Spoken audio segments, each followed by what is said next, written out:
నమస్కారం, welcome to I dream. ఈరోజు నా ముందు నిజంగానే ఒక స్పెషల్ గెస్ట్ ఉన్నారు. ఆ శివుడిని ప్రతిరోజు కొలుచుకునే అదృష్టం కలిగిన కేదార్నాథ్ ప్రముఖ అర్చకులు శివలింగ్ గారు ఇప్పుడు మనతో పాటు ఉన్నారు. కేదార్నాథ్ గురించి, అలాగే అక్కడ ఉన్న స్వామి గారి గురించి ఎన్నో విషయాలు తెలియచేయడానికి సిద్ధంగా ఉన్నారు. మరి మాట్లాడేద్దాం. నమస్కారం అండి. నమస్కారం. నిజంగా ఈరోజు మీరు మా ఐ డ్రీమ్కి రావడం మాకు చాలా ఆనందంగా ఉంది. శివలింగ్ గారు, శ్రీ గురుభ్యో నమః. కంఠే యస్య విరాజతే హి గరళం గంగాజలం మస్తకే వామాంగే గిరిరాజరాజతనయా జాయా భవానీ సతి నంది స్కందగణాదినాథ సహిత శ్రీ కేదారనాథ ప్రభు కేదారాంచల సంస్థితో సతతం కుర్యా సదా మంగళం, కుర్యా సదా మంగళం. హిమాద్రి పార్శ్వే చటతేర మంత్రం సంపూజ్యమానం సతతం మునింద్రే సురాసురైర్య క్షమహోరగాడే కేదారనాథం శివమేకమీడే మధుమేషనాథం శరణం ప్రపద్దే. కేదార్నాథ్ అనగానే అందరికీ ఖచ్చితంగా ఒకసారైనా వెళ్ళాలి అనే ఒక కోరిక ఉంటుంది.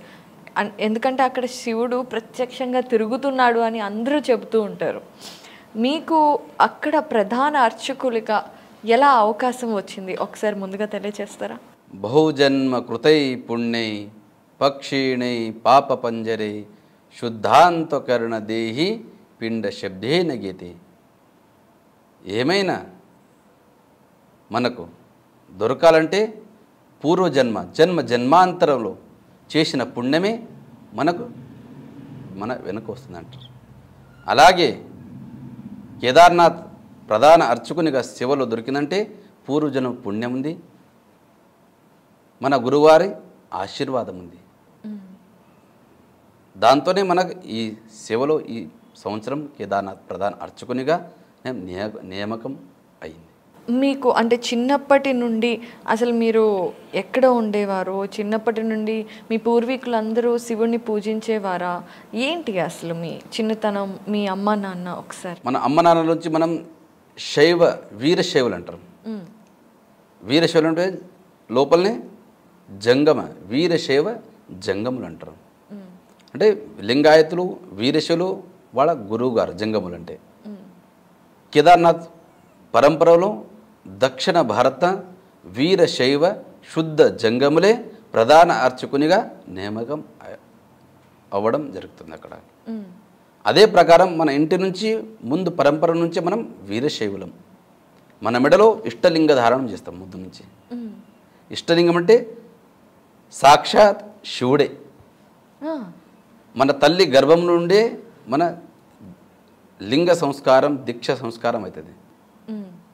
8 నెలల లోపలనే మన గురుగారు, ఇంటి గురుగారు ఉంటారు. ప్రతి ఇంటికి ఒక గురువు, ప్రతి ఇంటికి ఒక గురువు ఉంటారు. ఆ గురువు గారు వచ్చి లింగధారణ చేస్తారు. అంటే ఏంటండి? ఇష్టలింగం ఉంటుంది మన మెడల, శివలింగం ఉంటుంది. అది ముందు నుంచి పరంపర ఉంది. ప్రతి ఒక్కరికి ఒక గురువు ఉంటారు. కుల గురువు అంటారు, ధర్మగురు అంటారు. వాడు వచ్చి 8వ నెల కడుపులో ఉన్నప్పుడే మన తల్లికి గర్భానికే లింగధారణ చేస్తారు 8వ నెలల లోపల. దాని తర్వాత 9 నెలలు జన్మించిన తర్వాత మళ్ళా ఆ సంతానానికి, బిడ్డకు వచ్చి లింగధారణం సంస్కారం ఇస్తారు ఇంటి లోపల. ముందు నుంచి మన పరంపర నుంచి జన్మించక ముందు నుంచి మన పరంపరలో వీరశైవులకు ఇష్టలింగ ధారణం మన గురువుగారు చేస్తారు. పుట్టిన తర్వాత 8 సంవత్సరాల లోపల మన దీక్షా సంస్కారం ఇస్తారు గురువుగారు. అప్పటి నుంచి ప్రతి నిమిషం మన మెడలో శివలింగ ధారణం ఉంటుంది. ఆ శివలింగానికి పూజ చేసిన తర్వాతనే నీళ్ళే కానీ ప్రసాదమే కానీ ఏమి తీసుకోవాలంటే ఈ లింగానికి అర్పితం చేసిన తర్వాతనే మనం స్వీకరించాలి. ఇట్లా ముందు నుంచే పరంపర ఉంది మనకు. శైవ పరంపరలో 5 పీఠాలని రంభాపురి, ఉజ్జయిని, కేదార, శ్రీశైల, కాశీ. ఇవి 5 పీఠాలు శైవ పరంపరలో. ఆ 5 పీఠాలలోనే బ్రాంచులు ఉంటాయి, శివాచార్యులు అంటారు. ఆ శివాచార్యుల కిందనే మన జంగములు. శివాచార్యులు అంటే బ్రహ్మచారులు ఉంటారు.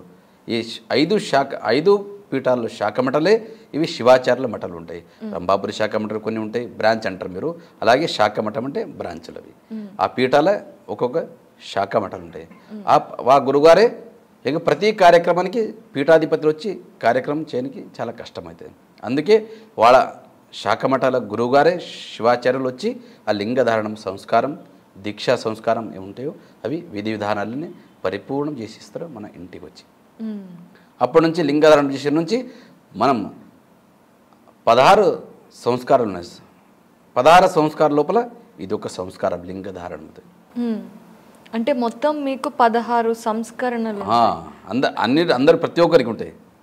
దాంట్లో మనకి లింగధారణ ఒక సంస్కారం, దీక్షా సంస్కారం అంటారు. మనం అయ్యాచార్యం అంటారు.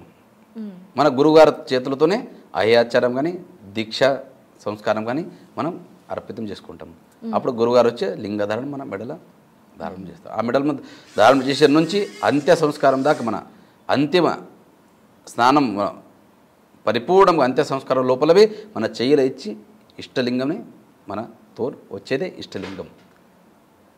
లింగం, రుద్రాక్ష, భస్మ, ఇవి 3 మన ఎంబడి వచ్చేసి మళ్ళీ వేరే ఏవి రావు.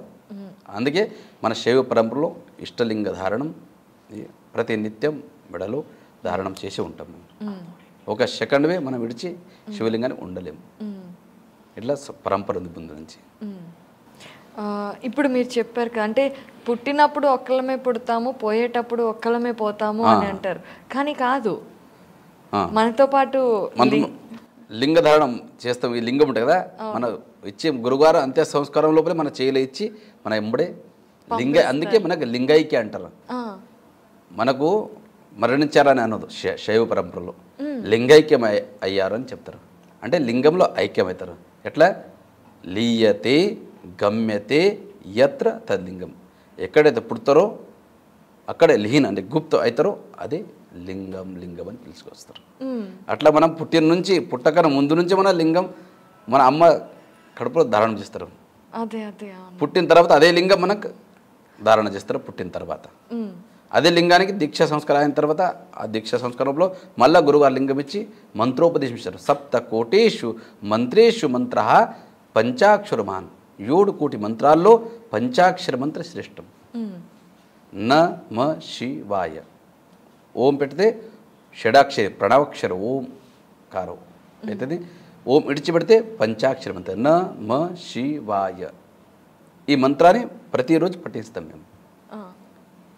108 సార్లు జపిస్తాం ఇది రుద్రాక్షమాలతో. ఇష్టలింగ ప్రతినిత్యం స్నానమైన తర్వాత శుచిర్భుతలాయి ఆ ఇష్టలింగ పూజను చేసిన తర్వాతనే మనం ప్రసాదం స్వీకారం చేస్తాం. గురు లింగ జంగమ ప్రసాద పాదోదక రుద్రాక్ష భస్మ అష్టావరణలు అంటారు. ఇవి అష్టావరణం మనం ప్రతిరోజు విధి విధానంలో మనం వస్తుంటాయి. ఇవి ఎందుకంటే ప్రతిరోజు ధారణ చేయాలని పడతాం మనకు. ఇవన్నీ మీరు 8 సంవత్సరాల వయసు ఉన్నప్పటి నుండి మీరు చేస్తూనే ఉన్నారు. మీరు మామూలుగా అంటే ఎడ్యుకేషన్ అది ఉందా అండి? ఎడ్యుకేషన్ అంటే ఇది ముందు నుంచే పరంపర ఉంది ఒకటి. ఇది గురు శిష్య పరంపర అంటారు. మనకు ఎవరికైతే ఇక్కడ దీక్షా సంస్కారం చేయాలో ఇక్కడ ఇంటిలో దీక్షా సంస్కారం చేస్తారు. కానీ దాని తర్వాతవి కేదార్పీఠ పరంపరలో చలా దీక్ష అని అక్కడ కేదార్నాథ్ పీఠంలో మఠంలో చేస్తారు. అక్కడ మన గురుగారు ఓకే ఎవరికి ఛాయిస్ చేసుకొని పోతారు. ఇక్కడ మన బొట్టు అంటే శిష్యులకు వాళ్ళకి అక్కడ దీక్ష మళ్ళా చలా దీక్ష అని చేస్తారు. అక్కడ మీరు ఏ వయసు అప్పుడు కేదార్నాథ్ వెళ్ళారో తెలుసు? 2003 లోపల. అప్పుడు 2003 లోపల ప్రతి పుట్టిన నుంచి మనం 2003 దాకా మన ఊళ్ళో చప్టా గ్రామంలో విద్యాభ్యాసం మొత్తం 10th క్లాస్ దాకా అక్కడనే నెరవేర్చుకున్న తర్వాత 2003లో 10th పరీక్ష ఎగ్జామ్ అయిన తర్వాత మనం కేదార్పీఠానికి వెళ్ళినాం మేము గురుగారు ఎంబడి. ఓకే 2003 నుంచి 19 దాకా వాళ్ళ సేవలు ఉంటాయి 24 గంటలు. మన గురుగారు ఉంటారు. కేదార్పీఠం వర్తమాన పీఠాధిపతులు శ్రీ శ్రీ శ్రీ 1008 జగద్గురు రావల్ పదవి విభూషిత భీమాశంకరలింగ శివాచార్య మహాస్వామీజీ మన గురువు గారు. వాళ్ళ కృపాశీర్వాదంతో 2003 నుంచి 19 దాకా వాళ్ళ సేవలు ఉంటుంది. దాని తర్వాత మన చేసిన సేవకు చూసి వాళ్ళ కృప నుంచి, వాళ్ళ అమ్మ నాన్న చేసిన పుణ్యం నుంచి ఈ కేదార్నాథ్ మొట్టానికి పోన కారణం అంటే మన గురువు కృప. ఎందుకంటే దేవుని కృప ఉంటేవి మన గురువు కృప ఉండాలంట. గురువు కృప అంటే ఏమైనా సాధించవచ్చు అంట. అదే ఇది ముఖ్య కారణం. కేదార్నాథ్ ప్రధాన అర్చకునిగా కావాలంటే మన గురుగారి కృపాశీర్వాదం, మా అమ్మ నాన్న చేసిన పుణ్యం, ఇట్లా నేను భావిస్తున్నాను. మనం గర్విస్తున్నాను. నేను మేము కూడా చాలా గర్వంగా ఫీల్ అవుతున్నాము. మన ఇక్కడ దక్షిణ భారతదేశం నుండి కేదార్నాథ్, ప్రపంచంలోనే ఎంతో పేరు ప్రఖ్యాతలు ఉన్న కేదార్నాథ్లో మీరు ప్రఖ్యాత ప్రముఖ అర్చకులుగా ఉండడం అనే విషయం గురించి. అయితే ఈ విషయాలన్నిటిలో కూడా ఒక విషయం ఏంటి అంటే, ఇప్పుడు మీరు గురుసేవకై వెళ్ళిపోయారు. అది 10th క్లాస్ వరకు చదువుకున్నారు కదా. చిన్నప్పటి నుండి నేను ఎవరైనా మామూలుగా పిల్లలకి నేను అదవ్వాలి ఇదవ్వాలి అని కోరిక ఉంటుంది. అలా ఎప్పుడు మీరు ఆశయాలు అనేవి పెట్టుకోలేదు? ఎప్పుడు శివతత్వంలోనే ఉన్నారా? శివుని సేవలు అయితే ఉన్నాము పుట్టిన నుంచి మనము. వీర సేవలు మనం ఎందుకో శివుని భక్తి నుంచే మనం పెద్దగా అయినాం. శివుని ఆరాధకులం మనం ముందు నుంచి. ఎందుకంటే సృష్టికర్త శివుడు. మన వీర సేవలు అంటే విశేషం అంటే శివుని ఆరాధకులే ముందు నుంచి ఉండే. దాని తర్వాత 10th అయిన తర్వాత మనకు ఏదైనా శ్రీశైలం కానీ కాశీ కానీ గురుకులంలో చేరి అక్కడ విద్యాభ్యాసం, వేదాలు అన్నీ చదువుకోవాలని మన ఆశ, సంగీతం నేర్చుకోవాలని చాలా ఆశ ఉండేది. కానీ సమయం కుదిరి రాలేదు, టైం ఎక్కువైపోయింది. అప్పుడు మన గురుగారు భీమాశంకరలింగ శివాచార్య మహాస్వామీజీ గారు మన గ్రామానికి వచ్చిండి. అప్పుడు పెద్ద ప్రోగ్రామ్ అయింది. అప్పుడు అక్కడ మా నాన్నగారు అడిగారు, మా పిల్లగానికి ఎక్కడ నేర్చుకోవడానికి పెట్టాలని అనుకుంటున్నామని. గురువుగారు అన్నారు, మనం ఎంబడే పెట్టేయండి, మేము అన్ని నేర్పిస్తామని చెప్పారు. అయితే సరే అని అప్పుడు మన ఊళ్ళో కార్యక్రమం అయిన తర్వాత వెళ్ళిపోయారు. దాని తర్వాత మన శ్రీశైలం ఫోన్ చేసేటి మేము అప్పుడు. అంటే అడ్మిషన్ అన్నీ మొత్తం ఫుల్ అయిపోయినాయి. ఆడ ఈ సంవత్సరం కుదరదు, మళ్ళీ వచ్చే సంవత్సరమే కుదురుతుందని చెప్పేశారు అక్కడ ఫోన్లో. దాని తర్వాత గురువుగారి నంబర్ ఉండే, అక్కడ ఫోన్ చేశారు మా నాన్నగారు. మన అదే సంవత్సరం నేను బిదర్ పాపనాశ దేవస్థానంలో ప్రతిరోజు మన గురువుగారి ప్రతి సంవత్సరం ఒక నెల శ్రావణ మాసంలో శివ తపో అనుష్ఠానం ఉంటుంది. ఆ అనుష్ఠానంకి అక్కడ వచ్చేస్తున్నాం, అక్కడ తీసుకురండి, అక్కడ మనం ఉంచుకుంటాం చూసి మీ పిల్లగానికి అని చెప్పారు. అక్కడ బిదర్లో తీసుకుపోయారు మా నాన్న. గురువారికి దగ్గర తీసుకుపోయి అక్కడ మన పిల్లగాడు ఇది రౌతుంది, మీరు ఏం చేస్తారో చేయండి, మీ పాదాల మీద ఇడిచిపెట్టి వెళ్తున్నామని మా నాన్నగారు చెప్పేశారు. అప్పటి నుంచి 2003 నుంచి అప్పటి నుంచి గురువుగారు వెంబడే వాళ్ళు తీసుకుపోయారు, కేదార్నాథ్ తీసుకుపోయారు. అప్పటి నుంచి 2004 లోపలనే మనకు దీక్షా సంస్కారం ఇచ్చి అక్కడ చెలా సంస్కారం అంటాం, అప్పుడు చెలా సంస్కారం ఇచ్చి మన సేవలో తీసుకున్నారు మనకు. అప్పటి నుంచి 2003 నుంచి 19 దాకా గురువుగారి సేవలను నిరంతరం వాళ్ళ వెంబడే ఉంటుంటుంది. అక్కడ మీకు అంటే ఇంట్లో అమ్మా నాన్నని వదిలి అన్ని సంవత్సరాలు ఉండటం బాధే లేదా? అంటే వెళ్ళినప్పుడు కొత్తలో ఇబ్బంది పడలేదా? అదంతా కొత్త సంస్కృతి కదా కేదార్నాథ్ అనేది. తెలుగు వారు వేరు, నార్త్ ఇండియా. ఏదైనా సాధించాలంటే అట్ట సులభంగా దొరికేది కాదు. ఎందుకంటే కష్టం సుఖం అందరికీ ఉంటాయి. అవును. హాయిగా కూర్చొని అన్నీ దొరకాలంటే దొరికేది చాలా కష్టం. గురుగారి చేతిలో ఏం సేవ చేసిన కదా, అది ఒకటి మన తపశ్చర్యని. అది వాళ్ళకి అనుగుణంగా నేను సేవ చేసినంటే వాళ్ళ ఫలితమే ఇది కేదార్నాథ్ని ప్రధాన అర్చకుని అయ్యే అవకాశం వచ్చిందంటే అదే పుణ్యం. అవును గురుగారు, చాలా నిజం చెప్పారు. కూర్చుని తింటే తపశ్చర్య అంటే ఎక్కడో హిమాలయంలో కూర్చొని చేసే తపశ్చర్య కాదు. ఒకరి గురుగారి సేవలు ఉండి నిరంతరం శ్రద్ధాభక్తితోని, నిష్ఠాభక్తి, అవధాన భక్తి, అనుభవ భక్తి, సమరస భక్తి, ఒక అనుభవమే ఒకటి భక్తి ఉంటుంది. ఏదే కష్టాలు వస్తేవి సరిదిద్దుకొని సేవ చేసేదంటే అదొకటి తపశ్చర్య అనేది. ఈ కష్టం వస్తున్నా విడిచిపెట్టేది అది తపశ్చర్య కాదు. ఎంత కష్టమైతే సాధించాలనుకుంటే అది చేయాలని పడుతుంది, ముందు కాలు పెట్టాలని పడుతుంది. వెనక కాలు తీసే సాధన కాదు అది. అదొకటి మన తపశ్చర్య సాధనే అనుకుని నేను అనుకుంటాను, భావిస్తున్నాను. ఓకే. అయితే మీరు గురువు గారితో కలిసి వెళ్ళిన మొదటి సంవత్సరంలోనే దీక్ష తీసుకున్నారు అన్నారు కదా, దీక్ష ఇచ్చారు. అది కేవలం కేదార్నాథ్లో మాత్రమే ఇస్తారా? అసలు ఆ దీక్ష ఎలా? దీక్ష సంస్కారం మన ఇంటి లోపల దీక్షా సంస్కారం అయి ఉంటుంది. అవును. కానీ కేదార్పీఠ పరంపర ఉంది. ఎవరైనా కానీ ఎన్నిక చేసుకొని పోతారు కదా. ఇప్పుడు ఈ శిష్యత్వం తీసుకో ఈయనకే శిష్యత్వం ఇవ్వాలని వాళ్ళు చాయిస్ చేస్తారు కదా గురుగారు. అప్పుడు అక్కడ చేలా దీక్ష అని అక్కడ మళ్ళీ వేరే మళ్ళీ తర్వాత మీద అక్కడ దీక్షా సంస్కారం పరంపర ఉంది. అదేంటో ఒకసారి కేదార్పీఠంలో ఇదే చేలా దీక్ష అంటే మనకు శరీరం గురుగారి చరణంలో అన్నీ అర్పితం చేసుకుంటామండి. అక్కడ దీక్షా సంస్కారంలో మనం సంకల్పం చేస్తాం. తను మన ధన మన శరీరం కాయ వాచ మనస పూర్వకం మన గురువుగారి చరణంలో అర్పితం చేస్తామంటే ఈ ఒక దేహం ఇంటికి కాదు ఈ గురువుగారికి సమర్పితమని అక్కడ త్యాగభావంతో అక్కడ దీక్షా సంస్కృతం మనం త్యాగం చేసిస్తాము. ఈ గురువుగారికి ఇచ్చిపెట్టేదండి మన తల్లి. ఎందుకంటే గురు బ్రహ్మ గురుర్ విష్ణు గురుర్దేవో మహేశ్వర గురు సాక్షాత్ పరబ్రహ్మ తస్మే శ్రీ గురవే నమః అన్నట్లు అన్ని తండ్రివి గురువుగారే తల్లివి గురువుగారే అని మనం అర్పితం చేసుకుంటాం అక్కడ. అప్పటి నుంచి మన తల్లిదండ్రులు గురువుగారు లాగానే మనం భావించుకొని వాళ్ళే మన గురువుగారు మన సర్వస్వం వాళ్ళే అని మనం అర్పితమైతే వాళ్ళ చరణాలు. అప్పట్లో మీరు గురువుగారి దగ్గర శిష్యరికం చేస్తున్నప్పుడు కేదార్నాథ్ విధి విధానాలు నేర్చుకుంటున్నప్పుడు మీ ప్రతిరోజు సాధన ఎలా ఉండేది? ప్రతిరోజు గురువారం ఇష్టలింగం పూజ ఉంటుంది. మన మెడల ఇష్టలింగం అని చెప్పిన కదా, మన గురువారం మెడలవి ఇష్టలింగం ఉంటుంది. ఇష్టలింగం మహాపూజ ఉంటుంది. అది గురుగారు ప్రతి నిత్యం ఇష్టలింగ మహాపూజ అని 4 గంటలు చేస్తారు. తీసి పూజ చేసి మళ్ళీ అంటే దేహో దేహాలయో ప్రోక్త, దేహమే దేవాలయం అంటాం మేము. అందుకే శివుడు ప్రత్యక్షం హృదయం మీద ఉంటాడు. అందుకే దేహానికే దేవాలయం అని చెప్తాం మేము. ఏ దేవస్థానానికి పోయే అవసరం లేదు, పోతే మంచిదే, పోవద్దని అట్లే లేదు అని ప్రత్యక్ష శివుడే మన మెడలు ఉంటారు కదా. అందుకే శరీరానికే దేహాలయం అంటాం.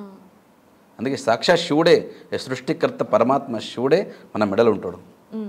ఆయనకి ఇచ్చి ఒక క్షణం మనం వేరే ఉండం. సో మరి ప్రతిరోజు గురువు గారు ఆయన ఇష్టలింగానికి 4 గంటల పాటు పూజ చేసేవారు. ఎందుకంటే నగురో రధికం తత్వం నగురో రధికం తప. గురువు కన్నా ఏ తపం పెద్దది కాదు, ఏ జపం పెద్దది కాదు. గురుగారు ముంగట వాళ్ళ సేవనే సర్వస్వం. అంటే ఎందుకంటే అప్రత్యక్షో మహాదేవ సర్వేషాం ఆత్మమాయ ప్రత్యక్ష గురురూపేణ వర్తతే భక్తి సిద్ధయే. ఎందుకంటే దేవుడైతే మనకు ప్రత్యక్షంగా కనబడడు, ప్రత్యక్షంగా కనిపించేదే గురువు. అవును, వాళ్ళ సేవనే వాళ్ళ సాక్షాత్ వాళ్ళ పూజనే దేవుని పూజని భావించుకొని మనం ప్రతిరోజు సేవ చేస్తుంటే గురువు గారికి. అంటే ఆ దేవుడికి ప్రత్యక్ష చూడడానికి చాలా కష్టం కలియుగంలో. సత్యయుగంలో చూసిండొచ్చు, ఈ కలియుగంలో దేవునికి చూడడానికి చాలా కష్టం. కానీ మనం గురు రూపంలోనే మనం చూస్తాం. ఎందుకంటే మన బలం కన్నా గురువు బలం ఉండాలనుకుంటాం. గురుబలం ఉంటే దైవబలం ఆటోమేటిక్గా వచ్చేస్తుందంట. అట్లా మన గురువుగారి మీద భావన ఉంచుకొని గురువుగారే సాక్షాత్ దేవుడని భావించుకొని నేను వాళ్ళ సేవ చేస్తుంటాను. సో అలా పూజ చేసేవాళ్ళు ఇష్టలింగానికి. తర్వాత ఏం చేసేవాళ్ళు రోజంతా? ఈ తర్వాత అంటే ధర్మ ప్రచారం చేస్తాం ప్రతిరోజు. ఊరూరికి పల్లెటూరికి కానీ పెద్ద పెద్ద సిటీలో కానీ ప్రత్యక్షంగా ధర్మ ప్రచారం కేదార్నాథ్ గురించి కానీ మన మానవత్వం గురించి కానీ మొత్తం ధర్మ ప్రచారంలో ఉంటారు 24 గంటల గురువుగారు. ఓకే, మీరున్నప్పుడు మీ గురువు గారి కింద ఎంతమంది శిష్యులు ఉండేవారండి? మేము 2 ఉంటుంటే. కేవలం 2? ప్రతిరోజు 2 ఉంటాం ప్రతి పని లోపల. అట్లా పెద్ద ప్రోగ్రాంలు ఉంటే అప్పుడు 12 మంది 13 మంది సంగీత పాట పాడేటోళ్ళు వేరేనే, మళ్ళీ పూజల సేవలు అందించేటోళ్ళు వేరేనే 12 మంది అట్లా ఉంటుంటాం. మొత్తం 20-21 మంది ఉంటుంటాం పెద్ద ప్రోగ్రాంలో. చిన్న ప్రోగ్రాం అయితే మామూలుగా 2-3 సేవకులు ఉంటుండే. సో 9 ఏళ్ల పాటు, ఆల్మోస్ట్ 7 నుండి 9 ఏళ్ల పాటు మీరు గురువు దగ్గర ఉండి కేదార్నాథ్లో ఆ స్వామివారిని స్వయంగా పూజ చేసుకున్నారు కదండి. సో కేదార్నాథ్ అనేది జీవితంలో ఒక్కసారైనా వెళ్ళాలి అని అనుకుంటూ ఉంటాం. అలాంటి కేదార్నాథ్ గురించి ఎన్నో గొప్ప విషయాలు వింటాము, అలాగే కొన్ని విషయాలు నిజమా అవునా అనిపిస్తాయి. అలాంటి విషయాల్లో ఒకటి కేదార్నాథ్ అనేది అసలు ఇప్పటిది కాదు, మనకి ద్వాపర యుగం గురించి తెలుసు. పాండవులు వెళ్ళారు కేదార్నాథ్కి, ఆ శివుడు ప్రత్యక్షమయ్యాడు అనే విషయం తెలుసు.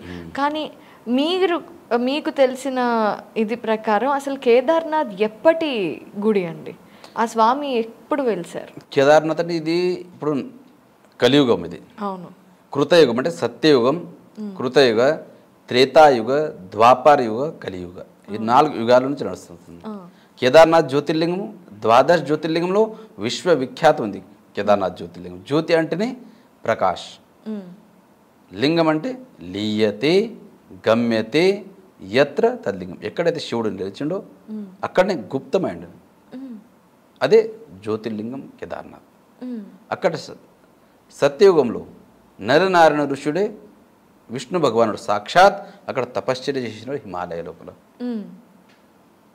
అప్పుడు శివుడు ఆ తపశ్చర్యానికి మెచ్చుకొని ప్రత్యక్షమవుతాడు జ్యోతిర్లింగ స్వరూపంలో. ఏ వరం అడుగుతారో అడగండి అని చెప్తాడు. విష్ణు భగవానుని దర్శనం నుంచే మనం ధన్యమైపోయినాం. అయితే కేదార్నాథ్ అనేది మీరు ఎప్పుడో అన్ని యుగాల కంటే ముందు వచ్చింది అంటున్నారు. దానికి ఇప్పుడు ఏదైనా సరే మనకి పురాణాలలోనూ ఎక్కడో ఒక చోట లిఖింపబడి ఉంటుంది. శివపురాణం ఉంది, మన కేదారఖండ పురాణం ఉంది, గడువాలక ఇతిహాసం ఉంది, చాలా గ్రంథాలు ఉన్నాయి చదువుకోవాలంటే. అయితే గురువుగారు ఇక్కడ ఒక చిన్న విషయం ఏంటంటే కేదార్నాథ్లో ఉన్నది శివుడు, శివుడికి భార్య పార్వతి కదా. మరి అలాంటి పార్వతియే మళ్ళీ వేరొక రూపంలో ఉన్న శివుడిని పొందడం కోసం ఇదే కేదార్నాథ్లో పూజ చేసింది అని అంటారు కదండి. ఒకసారి ఆ విషయం గురించి మాకు చెప్తారా? పార్వతీదేవి శివుని గురించి అంటే శివునికి కామదానం చేసుకుంటాడు. ఆ కామం ఒకటి మళ్ళా తెచ్చుకోవాలంటే ఆమె తపశ్చర్య చేస్తుంది. హిమాలయ రాజే బిడ్డ పార్వతీదేవి. ఆ హిమాలయంలోనే గౌరీకుండని అక్కడ గౌరీకుండనే తపశ్చర్య చేస్తుంది ఆమె. ఆ తపశ్చర్య చేసిన తర్వాతనే శివునికి కామ వచ్చేస్తుంది. అప్పుడు అక్కడనే త్రిజోగి నారాయణ అని ఉంది. త్రియుగి నారాయణ అని పిలుస్తారు. అంటే 3 యుగాల నుంచి అక్కడ హవన్ అంటారు కదా, హవస్సు హోమం హోమం చేసింది. ఇప్పటిదాకా అగ్ని, అప్పుడు అగ్ని పెట్టిన అగ్ని ఇప్పటిదాకా నడుస్తుంటుంది. అఖండ జ్యోతి, జ్యోతి కదా, ధూన్ అంటారు కదా.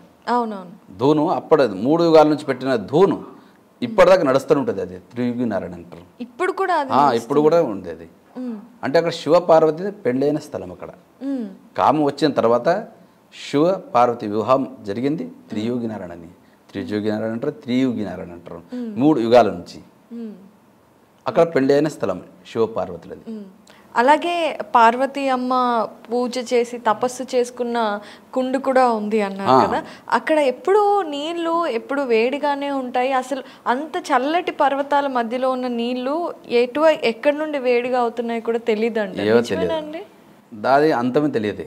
శివుని లీల అనంతం ఉంది, అదంతా శివుని లీల. అందుకే చెప్తారు శివునికి ఇడిచి శక్తి లేదంట, శక్తికి ఇడిచి శివుడు లేడంట. అందుకే చెప్తారు వాగర్త వివ సంపృక్తో వాగర్త ప్రతిపత్తయే జగత పితర వందే పార్వతీ పరమేశ్వర. జగం యొక్క పార్వతి మత పరమేశ్వరు, వాళ్ళే మాతా పీతలంట. వాళ్ళ శక్తి అనంతం ఉందంట వాళ్ళ లీలలో. అది ఆ లీల ఎక్కడ ఉందో కనిపెట్టడం చాలా కష్టం, కానీ వేడిలో వచ్చేది ఖచ్చితం అక్కడ ఎప్పుడు ఎప్పుడు అయినా. ఇంత ప్రళయం అయితే అక్కడ వేడి నీళ్ళతో ఎక్కడ డిస్టర్బ్ కాలేదా, మళ్ళీ అదే స్థలంలో వేడి నీళ్ళు వస్తూనే ఉంటాయి గౌరీకుండ లోపల.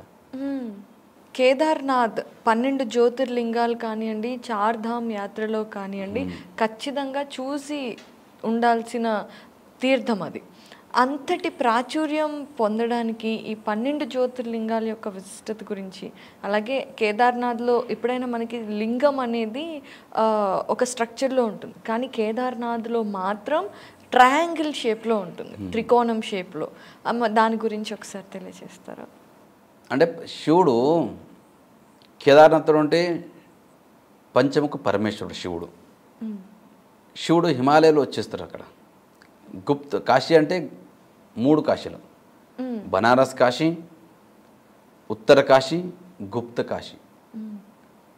బనారస్ కాశీ నుంచి బయలుదేరుతారు పంచపాండవులకు. ఎందుకంటే వాళ్ళకు బ్రహ్మహత్య, గురుహత్య, గోత్రహత్య శ్రాపాలు తగులుతాయి కదా. ఆ శ్రాప విమోచన గురించే హిమాలయాలు వస్తారు పంచపాండవులు. అయితే శివుడు వాళ్ళకి దర్శనం ఇచ్చాడు. దర్శనం ఇచ్చాడు ఉంటే ఎక్కడో ఇచ్చేస్తుండేది, కానీ వాళ్ళకి పరీక్ష తీసుకోవాలని వాళ్ళ పరీక్షల గురించి అక్కడ హిమాలయం వచ్చేస్తారు. కానీ శివుడు ఒకటే స్థలంలో దర్శనం ఇయ్యడు. బనారస్ కాశీ నుంచి ఉత్తర కాశీ వస్తారు శివుడు. ఉత్తర కాశీ నుంచి గుప్త కాశీ వస్తారు. గుప్త కాశీ వచ్చిన తర్వాత అక్కడే పంచపాండవులు వస్తారు. వచ్చిన తర్వాత శివుడు అక్కడ గుప్తం అవుతాడు, కనిపించడు, అప్పుడు గుప్తు అవుతాడు. అందుకే అక్కడ గుప్త కాశీ అని పేరు పడుతుంది. అక్కడ విశ్వనాథ దేవస్థానం ఉంది, అక్కడ స్వయంభూ శివలింగం. ఎందుకంటే శివుడు ఎక్కడ నిలిచి అక్కడనే లీనం అంటే గుప్త అవుతాడు. అదే శివలింగం ప్రకటమైంది అక్కడ. దీనికి శివునికి ఆకారం ఉకారం ఏది లేదు, బోలాత నిరాకారుడు. లింగ మధ్య జగత్ సర్వం. శివుని ఆకారమే ఏక గోళాకారం ఉంది. ఇట్లనే ఉన్నాడు శివుడు, అట్లనే ఉన్నాడు మన ఊహించే శాస్త్రంలో చదివిన మట్టుగా మనం ఆకారం తీసే శివుంది. జటాధారి, త్రిశూల్ధారి ఏమైనా చెప్తుంటాం కదా, అట్లనే మనం చిత్రీకరణ చేస్తాం. కానీ శివుని చూసిన వాళ్ళు ఎవరు లేరు. అని శివుడికి ఆకారమే లేదు, నిరాకారుడు. లింగ రూపమే ఎక్కడైనా. అక్కడ గుప్తం అవుతాడు గుప్త కాశీ లోపల. అందుకే గుప్త కాశీ అంటారు. అక్కడవి మణికర్ణ కుండ ఉంది. గంగా యమున పారుతుంటుంది ఎప్పుడు ధార. అక్కడ ఆ శివుని ఇచ్చ అయితే ఉండేది అక్కడ దర్శనమిచ్చేది. అయితే పార్వతి ఇచ్చ నుంచి అక్కడ అర్ధనారీశ్వర రూపంలో దర్శనమిస్తారు. ఆ సగం పార్వతి సగం శివుని రూపంలో దర్శనమిస్తే పాండవులకు. అప్పుడు ఇచ్చి అక్కడ గుప్తం అవుతాడు శివుడు. ముంగడు అట్లనే హిమాలయంలో వెళుతుంటాడు శివుడు. కానీ ఎప్పటిదాకా శివుని దర్శనం కాదు, వీళ్ళ శ్రాపం పాప విమోచనం అయ్యేది చాలా కష్టం ఉండే పంచపాండవులకు. ఎందుకంటే దర్శన స్పర్శనశ్చైవ, ఎవరిదైతే దర్శనం అవుతుందో వాళ్ళ శరీరం పవిత్రమవుతుంది. పాపాలను తెలియని పాపాలన్నీ తొలగిపోతాయని చెప్తారు. అట్లాగే పంచపాండవులకు బ్రహ్మహత్య, గురుహత్య, శ్రాపం విమోచన కావాలంటే శివుని దర్శనం అత్యంత అవసరం ఉండే వాళ్ళకి. దర్శనం శివుని దర్శనం ఎప్పటిదాకా కాదో వాళ్ళది మోక్షం లేకుండే. అందుకే శివుని దర్శనానికి హిమాలయాలు వస్తారు. కానీ శివుడు బర్రె రూపంలో తిరుగుతుంటాడు హిమాలయ లోపల. ఎన్నో బర్రెలు, దాంట్లో శివుడు ఒక బర్రె రూపం వేషం వేసుకొని తిరుగుతుంటాడు. కానీ పంచపాండవులకు గుర్తుపట్టేది చాలా కష్టమవుతుంది. చాలా మంది ఆవు రూపంలో తిరిగాడు. భయస్ అంటే బర్రె రూపమే అది. ఇక చెప్పడానికి మంచిగా ఉండదని కొన్ని మంది ఆవు అంటారు, కానీ భయస్ రూపం అంటారు. అక్కడ బర్రె రూపంలో రూపంలో తిరుగుతుంటారు. ఎన్నో బర్రెలు ఉంటాయి, దాంట్లో శివుడు ఒకడు. మేరు సుమేర్ పర్వతం అనే 2 పర్వతాలు ఉన్నాయి ఇక్కడ.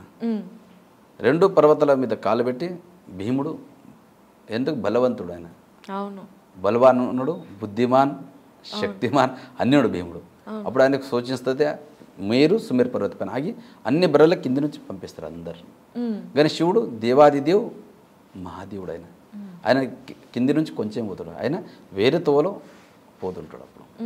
అప్పుడు భీమునికి అర్థమవుతుంది శివుడు ఆయననే, వేరే తోవ పట్టుకుని పోతుండు కదా, ఆయననే ప్రత్యేక శివుడని వెనకబోయి పట్టుకొని పోతాడు భీముడు. అప్పుడు శివుడు ముఖభాగం కింద భూమిలో వేస్తాడు ముఖభాగం. మిగతా భాగమే వీపు భాగమే అక్కడ కనిపించేది శివలింగం కేదార్నాథుడు. అగ్రభాగ శివుడు ముఖం అగ్రభాగ పశుపతినాథ్ నేపాల్లో ఉంటుంది దర్శనం. అంటే పశుపతి అంటే పశువు యొక్క నాథుడు పశుపతినాథుడు. ఎందుకంటే ఇక్కడ పశువు రూపంలో వచ్చింది కదా శివుడు, అందుకే పశుపతినాథ్ అని పేరు పడ్డది. అగ్రభాగం పశుపతినాథ్ నేపాల్. అన్ని 4 భాగంలో దర్శనించిన హిమాలయంలో, దానికే పంచకేదారులు అంటారు. కేదార్నాథ్, మధుమేశ్వర్, తుంగనాథ్, రుద్రనాథ్, కల్పేశ్వర్. ఎందుకు కేదార్నాథ్ జ్యోతిర్లింగంతో సత్యయుగం ఉంది. ఇది నరనారాయణ వచ్చి తపశ్చర్య చేసినందుకే శివుడు సాక్షాత్ జ్యోతిర్లింగ స్వరూపంలో నిలిచిండు అక్కడ కేదార్నాథుడు. దాని తర్వాత పంచపాండవుల స్టోరీ ఇప్పుడు ద్వాపర యుగం ఇది. అయితే అక్కడ పశుపతినాథ్ ముఖభాగం, కేదార్నాథ్లో వీపు భాగం, పృష్ఠ భాగం అంటే. రెండో కేదార్నాథ్ మధుమేశ్వర్లో మధ్య భాగం అంటే నాభి స్వరూపంలో. ఇక నాభి స్వరూపంలో పూజ అవుతుంది మధుమేశ్వరంలో. ఎందుకంటే మదనాంతక భక్తవసల, మన శరీరంలో కామ, క్రోధ, మద, మత్సర, దమ, అహంకారం ఏముంటుంది కదా, అవన్నీ తొలగించేదే రెండవ కేదార్నాథ్ మధుమేశ్వరుడు అంట. అక్కడ మధ్య భాగం దర్శనం అవుతుంది అక్కడ స్వయంభూ శివలింగానికి. మూడవ కేదార్నాథే తుంగనాథ్, అక్కడ హృదయం అని భుజం, అక్కడ దర్శించిన శివుడు. అక్కడ హృదయంది భుజంది పూజ అవుతుంది. రుద్రనాథ్ లోపల నేత్రముఖ మండలం, కల్పేశ్వర్ లోపల జట, కేదారం మధ్యమం తుంగం తథా రుద్రాలయం ప్రియం కల్పకం చ మహాదేవం సర్వపాప ప్రణాశనం. ఎవరైతే 5 క్షేత్రాల దర్శించుకుంటారో తెలిసి తెలియని పాపాలన్నీ తొలగిపోతుంటాయి. ఎట్లా? అన్యక్షేత్రే కృతం పాపం కేదార క్షేత్ర వినిశ్యతే, కేదార క్షేత్ర కృతం పాపం వజ్రలేపు భవిష్యతి. తెలిసి తెలియని తప్పులన్నీ ప్రతి ఒక్కరు చేయాలని పడుతుంది. తప్పు చేయని వాళ్ళు లేరు. ఏదో ఒక తప్పు జరుగుతుంది. అవన్నీ తప్పు చేసిన పాపాలన్నీ తొలగిపోవాలంటే ఈ పుణ్యక్షేత్రాలకు పోవాలంట. అలా కేదార క్షేత్రానికి ఒకసారి వచ్చి దర్శించుకుంటే అన్ని పాపాలు తొలగిపోతాయి. పవిత్రంతే వితతం బ్రహ్మణస్పతి, అన్నీ పవిత్రమైతంట మనం. అందుకే ప్రతి ఒక్కరు పంచపాండవులు కానీ ఆ పరంపర పంచపాండవులు చేసి ఉంచారు. కానీ ఇప్పుడే ప్రత్యక్ష భక్తులు వచ్చి క్రమంగా కేదార్నాథ్, మధుమేశ్వర్, తుంగనాథ్, రుద్రనాథ్, కల్పేశ్వర్ ఇవి దర్శించుకుంటే అన్ని పాపాలు తొలగిపోతాయని అక్కడ ప్రత్యక్షం వచ్చి దర్శించుకుంటారు. ఎవరికైతే పంచక్షేత్రాలని దుర్గమ స్థలాలు ఉన్నాయి, అన్నీ నడుచుకుంటూ పోవాలి పడుతుంది. అందరూ పోయే అవకాశం తక్కువ ఉంటుంది. అందుకే ప్రత్యక్షంగా అక్కడ పోయి దర్శించుకోగలగకపోతే మన పంచకేదార్ గద్య స్థలం అంటే ఎప్పుడైతే కేదార్నాథ్ తలుపులు క్లోజ్ చేస్తామో మూసేస్తామో 6 నెలల తర్వాత క్లోజ్ చేస్తాం. అదే ఓపెన్ అయిన తర్వాత క్లోజ్ చేసిన తర్వాత 4 రోజులు శోభయాత్రలో పల్లెకి ఉత్సవం జరుగుతుంది అక్కడ కేదార్నాథ్ నుంచి. అప్పుడు వచ్చి కేదార్నాథ్ ప్రత్యక్షం మూర్తులు పంచముఖ విగ్రహం ఉంటుంది, శక్తి మూర్తి అంటారు, భోగమూర్తి అంటారు. అవన్నీ తీసుకొచ్చి మన పంచకేదార గద్య స్థలం ఓంకారేశ్వర మందిర్, రాజా మహందాతుడు ఉజ్జయిని రాజా మహందాతుడు అక్కడ మన వైరాగ్య పీఠం అంటారు. ఇప్పుడు 5 పీఠంలు అని చెప్పాను కదా శైవ పరంపరలో 5 పీఠంలో ఇది 3వ పీఠం వైరాగ్య పీఠం. దానికి ఊషా మఠం అంటారు. ఇప్పుడు వర్తమానంలో ఊఖీ మఠం అంటారు. ఊఖీ మఠం అక్కడ ఓంకారేశ్వర దేవస్థానం ఉంది. పంచకేదార గద్య స్థలం అంటారు. అక్కడ 5 కేదార గద్య స్థలం అంటే 6 నెలలు క్లోజ్ అవుతాయి కదా దేవస్థానాలు. 6 నెలల పూజలు నెరవేర్చేదే ఇక్కడ మన ఊఖీ మఠం లోపల ఓంకారేశ్వర టెంపుల్ లోపల. ఎందుకంటే షడ్మాసే దేవతు పూజ షడ్మాసే మానవ స్థిత. 6 నెలలు ప్రత్యక్షంగా మానవులే పూజిస్తారు. అక్కడ ప్రధాన అర్చకులే కానీ భక్తులే కానీ వేద పండితులే కానీ ప్రత్యక్షంగా 6 నెలలు నెరవేరుస్తారు అక్కడ పూజలు. అక్కడ 6 నెలల తర్వాత క్లోజ్ అవుతుంది కదా యోగ సమాధి అంటారు, భస్మ సమాధి అంటారు, భస్మ పూజన అంటారు. ప్రత్యక్షంగా శివునికి యోగ సమాధిలో కూర్చోబెట్టి భస్మ పూజన చేసి విశేష ఆరతులు చేసి అఖండ జ్యోతి వెలిగించి తలుపులు మూసేస్తారు కేదార్నాథ్ ఆలయంతో. 6 నెలల తర్వాత తెరిచిన తర్వాత అది అఖండ జ్యోతి అలాగే వెలుస్తుంటుంది. అసలు అంత చలిలో అలాంటి మనుషులు కూడా గడ్డలు కట్టుకుపోయేంత చలిలో ఆ అఖండ జ్యోతి అలాగే వెలిగి ఉండడానికి గల కారణాలు ఏంటి? కారణాలంటే 6 నెలల్లో దేవతలే పూజ చేస్తారు ప్రత్యక్షంగా అక్కడ. అదే కారణం. ఒకటి శివుడు ఎట్లా దేవాదిదేవ్ మహాదేవుడు ఆయన. ఆయన కన్నా సృష్టికర్తనే ఆయన. ఎందుకంటే పృథ్వీ, ఆప్, తేజ్, వాయు, ఆకాశ్ 5 తత్వాల అధినాయకుడే ఆయన. బ్రహ్మాండ నాయకుడే ఆయననే. అందుకే ఆయనకు ప్రత్యక్ష సేవలు దేవి దేవతలకు యక్ష గంధర్వ కిన్నర్వ ఎన్ని మంది ఉన్నారో మొత్తం అక్కడ పూజింపబడుతారు అక్కడ శివునికి. అందుకే అది అఖండ జ్యోతి ఎలా పూజ చేసి ఉంటుందో అఖండ తాజాగా పువ్వులు పండ్లు అన్నీ 6 నెలల తర్వాత తెరిచి చూస్తే అలాగే వెలుస్తుంటుంది అఖండ జ్యోతి. అది పూజ చేసిన స్వయంభూ శివలింగం. అదే కారణం. అంటే ఇది కొంతమంది అంటూ ఉంటారు, ఎవరైతే దేవుణ్ణి నమ్మరో వాళ్ళు వీళ్ళే పూజారులే అక్కడ 6 నెలలకి సరిపడేట్టుగా ఉంచి వస్తారు, అందుకే ఆ జ్యోతి అలా వెలుగుతూ ఉంటుంది అని అంటూ ఉంటారు. దానికి మీ సమాధానమే? నాస్తికులు అంటుంటారు వాళ్ళకి శ్రద్ధ ఉండదు కదా. అవును, మనము భావతితే దేవుడు అంటాము. మన భావన ఎక్కడ వస్తుందో అక్కడ దేవుడు ఉంటాడు. మన భావన లేదు అక్కడ వాళ్ళకన్నా ఎట్లా అనిపిస్తుంది? ఎవరు శ్రద్ధాభక్తిని పూజిస్తారో వాళ్ళకి సాక్షాత్ శివుడు అని ఒక భావిస్తాం మనం. వాళ్ళకి భావననే ఉండదు. అది నిజమే. అయితే ఇక్కడ ఉత్సవ విగ్రహాలు మీరు తీసుకొస్తారు అని అన్నారు కదండి, 4 రోజుల పాటు అంటే పైన పంచాంగం గురించి ఓపెన్ అయ్యే తలుపులు తెరిచేది మహాశివరాత్రి రోజున మన గద్య స్థలం ఊఖీ మఠంలో పంచాంగణన జరుగుతుంది. అక్కడ పంచాంగణన అయిన తర్వాత 3 రోజులు 4 రోజులు ఆ తిథి ప్రకారం నిశ్చయిస్తారు. అక్కడ ఒక్కొక్కసారి 4 రోజులు పడుతుంది కేదార్నాథ్ పోనికి ఒక్కొక్కసారి 3 రోజులనే పోతాం. అంటే తిథులను బట్టి తిథులను బట్టి ముహూర్తం బట్టి బయలుదేరేది ముహూర్తం అక్కడ తెరిచే ముహూర్తం బట్టి మనం ఇక్కడ బయలుదేరుతాం ఊఖీమఠం నుంచి. ఎప్పుడైతే క్లోజ్ అవుతుందో అప్పుడే కేదార్నాథ్ నుంచి పల్లెకి తీసుకొచ్చి ఊఖీమఠంలోనే 6 నెలలు పూజిస్తారు. ఇక్కడ ఒకరోజు కింద రాంపూర్, 2వ రోజు గుప్తకాశి, 3వ రోజు కేదార్నాథ్. ఇట్లా వచ్చే టైంలో మళ్ళీ ఇక్కడ నుంచి ఊఖీమఠం నుంచి బయలుదేరే సమయంలో 4 రోజులు పడుతుంది, ఎప్పుడెప్పుడు 3 రోజులు పడుతుంది. ఒకరోజు ఊఖీమఠం నుంచి బయలుదేరుతుంది గుప్తకాశి, గుప్తకాశి నుంచి ఫాటా నుంచి గౌరీకుండ్, గౌరీకుండ్ నుంచి కేదార్నాథ్ ఒకరోజు, 4వ రోజు. 5వ రోజు ప్రొద్దున బ్రాహ్మీ ముహూర్తంన ద్వారం తెలిసి ఉంటుంది. అయితే ఆ దారి అంతా కూడా చాలా కష్టంగా ఉంటుంది కదా, ఎంతో పవిత్రంగా ఉన్న ఆ విగ్రహాలను తీసుకెళ్లే సమయాలలో మీరు అక్కడే ఎన్నో సంవత్సరాల నుండి ఉన్నారు కాబట్టి మీరు చూసిన ఏదైనా దేవలీలలు, ఎందుకంటే ఎన్నోసార్లు ఎన్నో ఆపదలు కలుగుతూ ఉండొచ్చు కానీ దేవుడే కాపాడుతాడు అని అందరూ అంటారు, అలా మీకు విచిత్రంగా దేవుడు ప్రకటితమైన విశేషం ఏదన్నా మాతో చెప్తారు? విశేషమైన శివుని దగ్గర అంత శక్తి ఉంది. 2013 లోపల ప్రళయం అయింది. అవును. కానీ ఎన్నో మంది ఇదే అయిపోయారు, నీలపాలు అయిపోయారు. కానీ ఎన్నో బిల్డింగ్స్ కూలిపోయినాయి.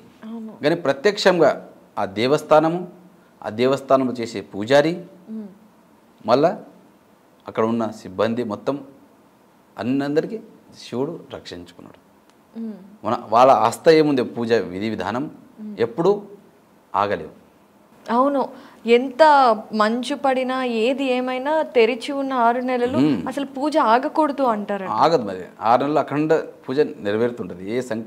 ఎందుకంటే ఊఖీమఠం నుంచి బయలుదేరే ముందే ఇక్కడ సంకల్పం చేసే బయలుదేరుతాం. మన గురువుగారి గద్దికి ఉంది, అక్కడ గద్ది పైన మన గురువుగారు కూర్చొని మన ఆశీర్వాదంతోనే అక్కడ సంకల్పం చెప్పిస్తారు. మనకు సంకల్పం చేసిన తర్వాతనే అక్కడ నుంచి పల్లెకి బయలుదేరుతుంది. ఈ సంవత్సరం 20వ తారీఖు క్షేత్రపాల్ భైరవనాథ్ పూజ అవుతుంది, విశేష మహాపూజ అవుతుంది, విశేష హారతులు అవుతుంది క్షేత్రపాలు. ఎందుకంటే కాలభైరుడు అంటాం కదా మనం, క్షేత్రపాలు అందరికీ రక్షించేదే క్షేత్రపాలుడు భైరవనాథుడు. ఆయన విశేష పూజలు జరుగుతాయి ఊఖీమఠం లోపల, పంచకేదార్ గద్యస్థలం ఓంకారేశ్వర్ లోపల. ఆ విశేష పూజలు అయిన తర్వాతనే అక్కడ 20వ తారీఖు విశేష పూజలు అయితే సాయంత్రం. 21వ తారీఖు ఈ సంవత్సరం ఏప్రిల్ 21వ తారీఖు అక్కడ నుంచి పల్లెకి శోభయాత్ర ప్రారంభమవుతుంది. పంచముఖి విగ్రహం అంటారు, భోగమూర్తులు, శక్తిమూర్తులు, అంటే 6 నెలల పాటు అక్కడ పూజలు చేసి నెరవేర్చి వాళ్ళ శక్తిమూర్తి భోగమూర్తులు ఉంటాయి కదా, అవి తీసుకొచ్చి ఊఖీమఠంలోనే 6 నెలల పూజలు అవుతాయి. ఇక్కడ నుంచి బయలుదేరే ముందే ఆ మూర్తులు పంచముఖ విగ్రహం తీసుకొని బయలుదేరుతారు ఇక్కడ ఊఖీమఠం నుంచి శోభయాత్రలు. సో అక్కడ నుంచి 21వ తారీఖు గుప్తకాశి బయలుదేరుతాము, గుప్తకాశిలో ఉంటుంది ఆ రోజు. 22వ తారీఖు ఫాటా, 23వ తారీఖు గౌరీకుండ్, 24వ తారీఖు కేదార్నాథ్, 25వ తారీఖు పొద్దున 6:20 మనం కేదార్నాథ్ ద్వారం ఓపెన్ అవుతుంది ఈ సంవత్సరం. ముహూర్తం చూస్తారు అన్నారు కదా, శుభముహూర్తం. మామూలుగా అంటే ఏదైనా ప్రత్యేక ముహూర్తం కానీ అలా ఏమన్నా ఉంటుందా దానికి? ప్రత్యక్ష ముహూర్తం ఏం లేదు, సమయం మంచి సమయం శుభముహూర్తం చూసి ఓపెన్ చేస్తాం. అంటే ప్రతి సంవత్సరం మహాశివరాత్రి రోజునే నిశ్చయిస్తారు అక్కడ ఊఖీమఠం లోపల తెరిచేది. మూసేదేమో ఫిక్స్ ఉంది, దీపావళి పాడ్యమి రోజు అంటారు కదా, దీపావళి పాడ్యమి రోజే తలుపులు మూసేస్తాం అక్కడ కేదార్నాథ్ టెంపుల్ది. ప్రతి సంవత్సరం అది ఫిక్స్ ఉంది. మూసిన తర్వాత మళ్ళీ 3 రోజుల పాటు ఊఖీమఠం వస్తుంది శోభయాత్రలు పల్లెకి. గురుగారు 6 నెలల సమయం గుడి మూసేసిన తర్వాత మళ్ళీ వెళ్ళి తలుపులు తెరిచేటప్పుడు ఎవరు వెళ్ళి తలుపు తెరుస్తారు అండ్ వాళ్ళతో పాటు ఎవరెవరు ఉంటారు? లోపల స్వామివారి దర్శనం ఎలా ఉంటుంది? 6 నెలల దాకా ద్వారం మూసి ఉంటుంది కేదార్నాథ్. అవును. కానీ ఎట్లుంటుందంటే ఒకసారి 6 నెలల పూజ చేసి వచ్చే సమయంలో చాలా దుఃఖం అనిపిస్తుంది, ఏదో విడిచిపడేది. ఎందుకంటే సృష్టికర్తుడే ఆయన, ఆయననే మాకు అన్ని ఇచ్చే వరాలు ఇచ్చేది, మనకు సృష్టించేది, మనం చూసుకునేది ఎవరు? శివుడే. కానీ ఆయనకే స్వయం మనం భస్మ పూజన చేసి యోగ సమాధిలో ఉంచి క్లోజ్ చేసుకొని వచ్చేస్తాం కదా, అది వచ్చేటప్పుడు ఎంతో దుఃఖం అనిపిస్తుంది. అదే మళ్ళీ క్లోజ్ ఓపెన్ అయ్యే సమయంలో ఎప్పుడెప్పుడు చూడాలి శివునికి.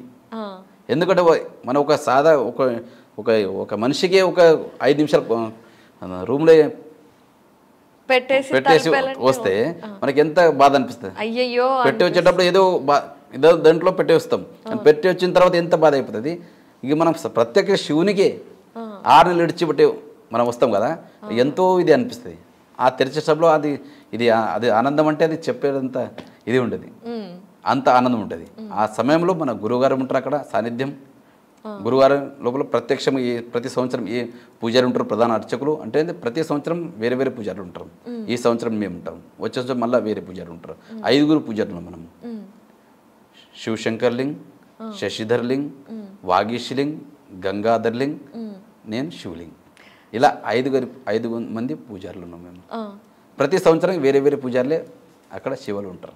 ఎందుకు అలా అడగచ్చా స్వామి? ముందు నుంచి పరంపర ఉంది.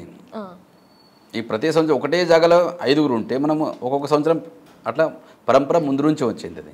స్వామి అంటే మీరు అర్చకుల పేర్లందరూ చెప్పినప్పుడు కూడా అందరికీ లింగం అనే పేరు ఖచ్చితంగా ఉంది.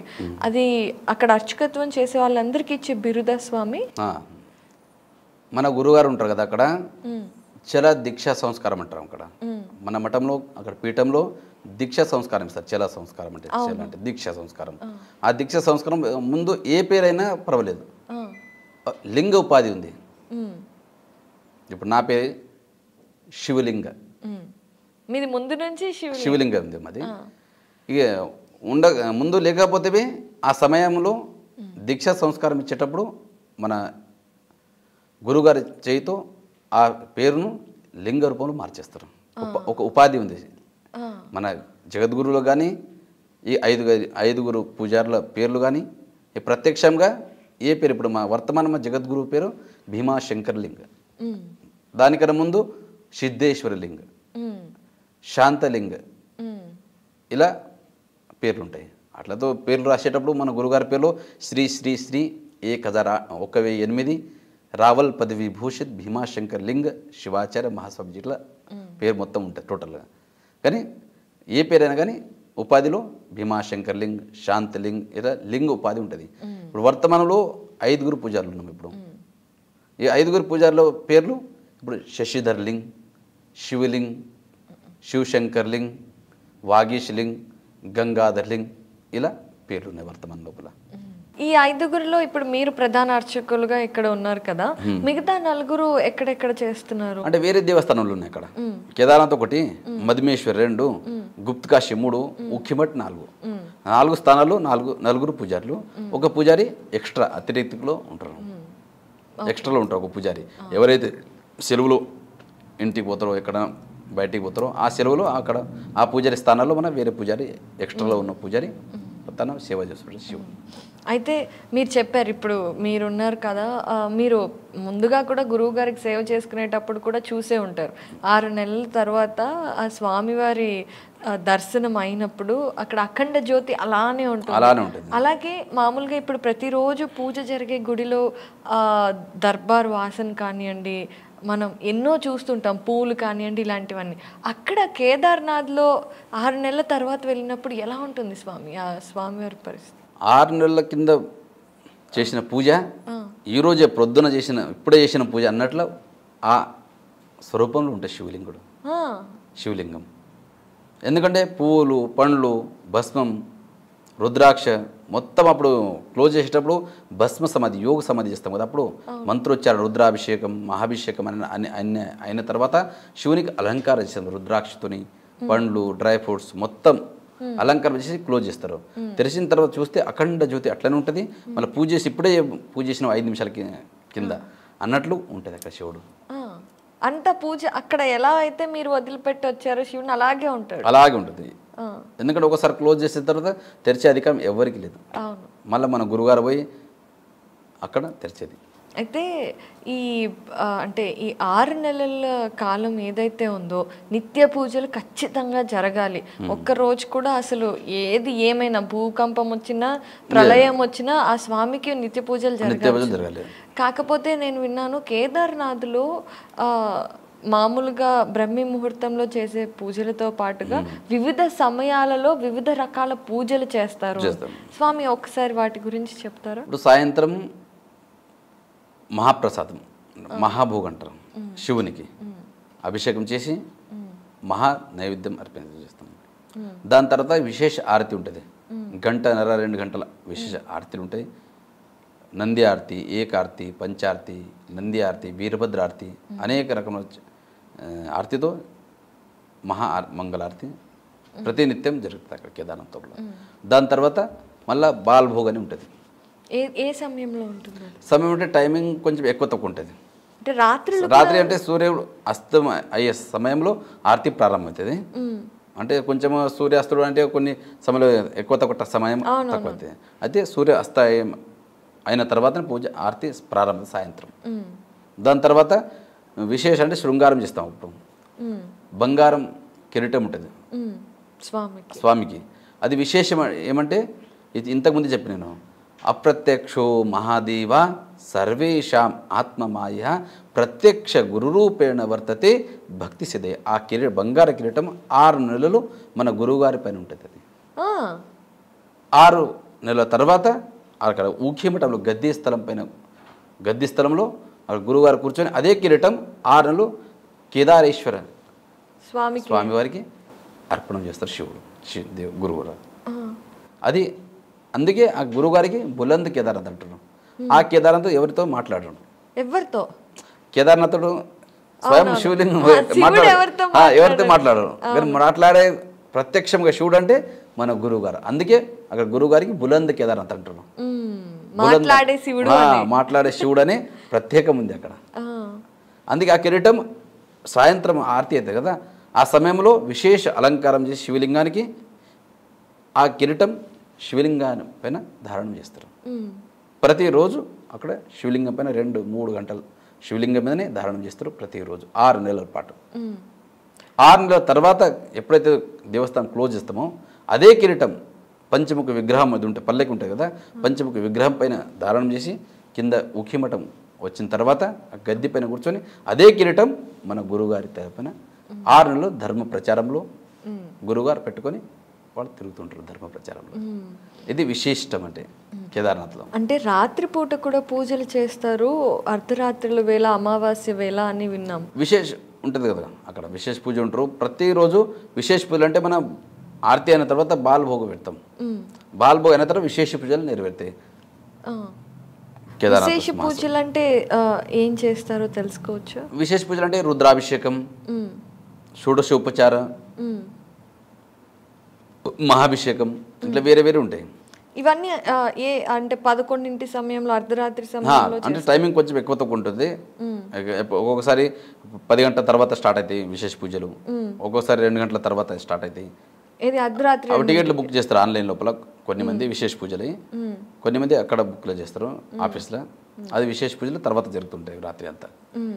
మొత్తంగా పూజలు 24 గంటలు తెరిచి ఉంటుంది కేదార్నాథ్. ఎక్కువ తక్కువ అంటే అన్ని ఎంత పబ్లిక్ ఎక్కువ వస్తారో అంత స్టార్ట్ ఉంటుంది. మరి స్వామికి కాస్త అంటే మామూలుగా మనకి ఏ దేవుడికైనా కూడా కాస్త రెస్ట్ ఇవ్వాలి అని అనుకుంటాం కదా, అలా మనం అనుకుంటాం కానీ శివునికి అవసరం లేదు కదా రెస్ట్. శివుడు ఎప్పుడూ రెస్ట్ చేయడు, విశ్రాంతిలో ఉండడు. విశ్రాంతిలో ఉంటే ఈ సృష్టి ఏమవుతుందో తెలియదు. శివునికి మనం అనుకుంటాం కానీ ఆయననే సృష్టికర్త.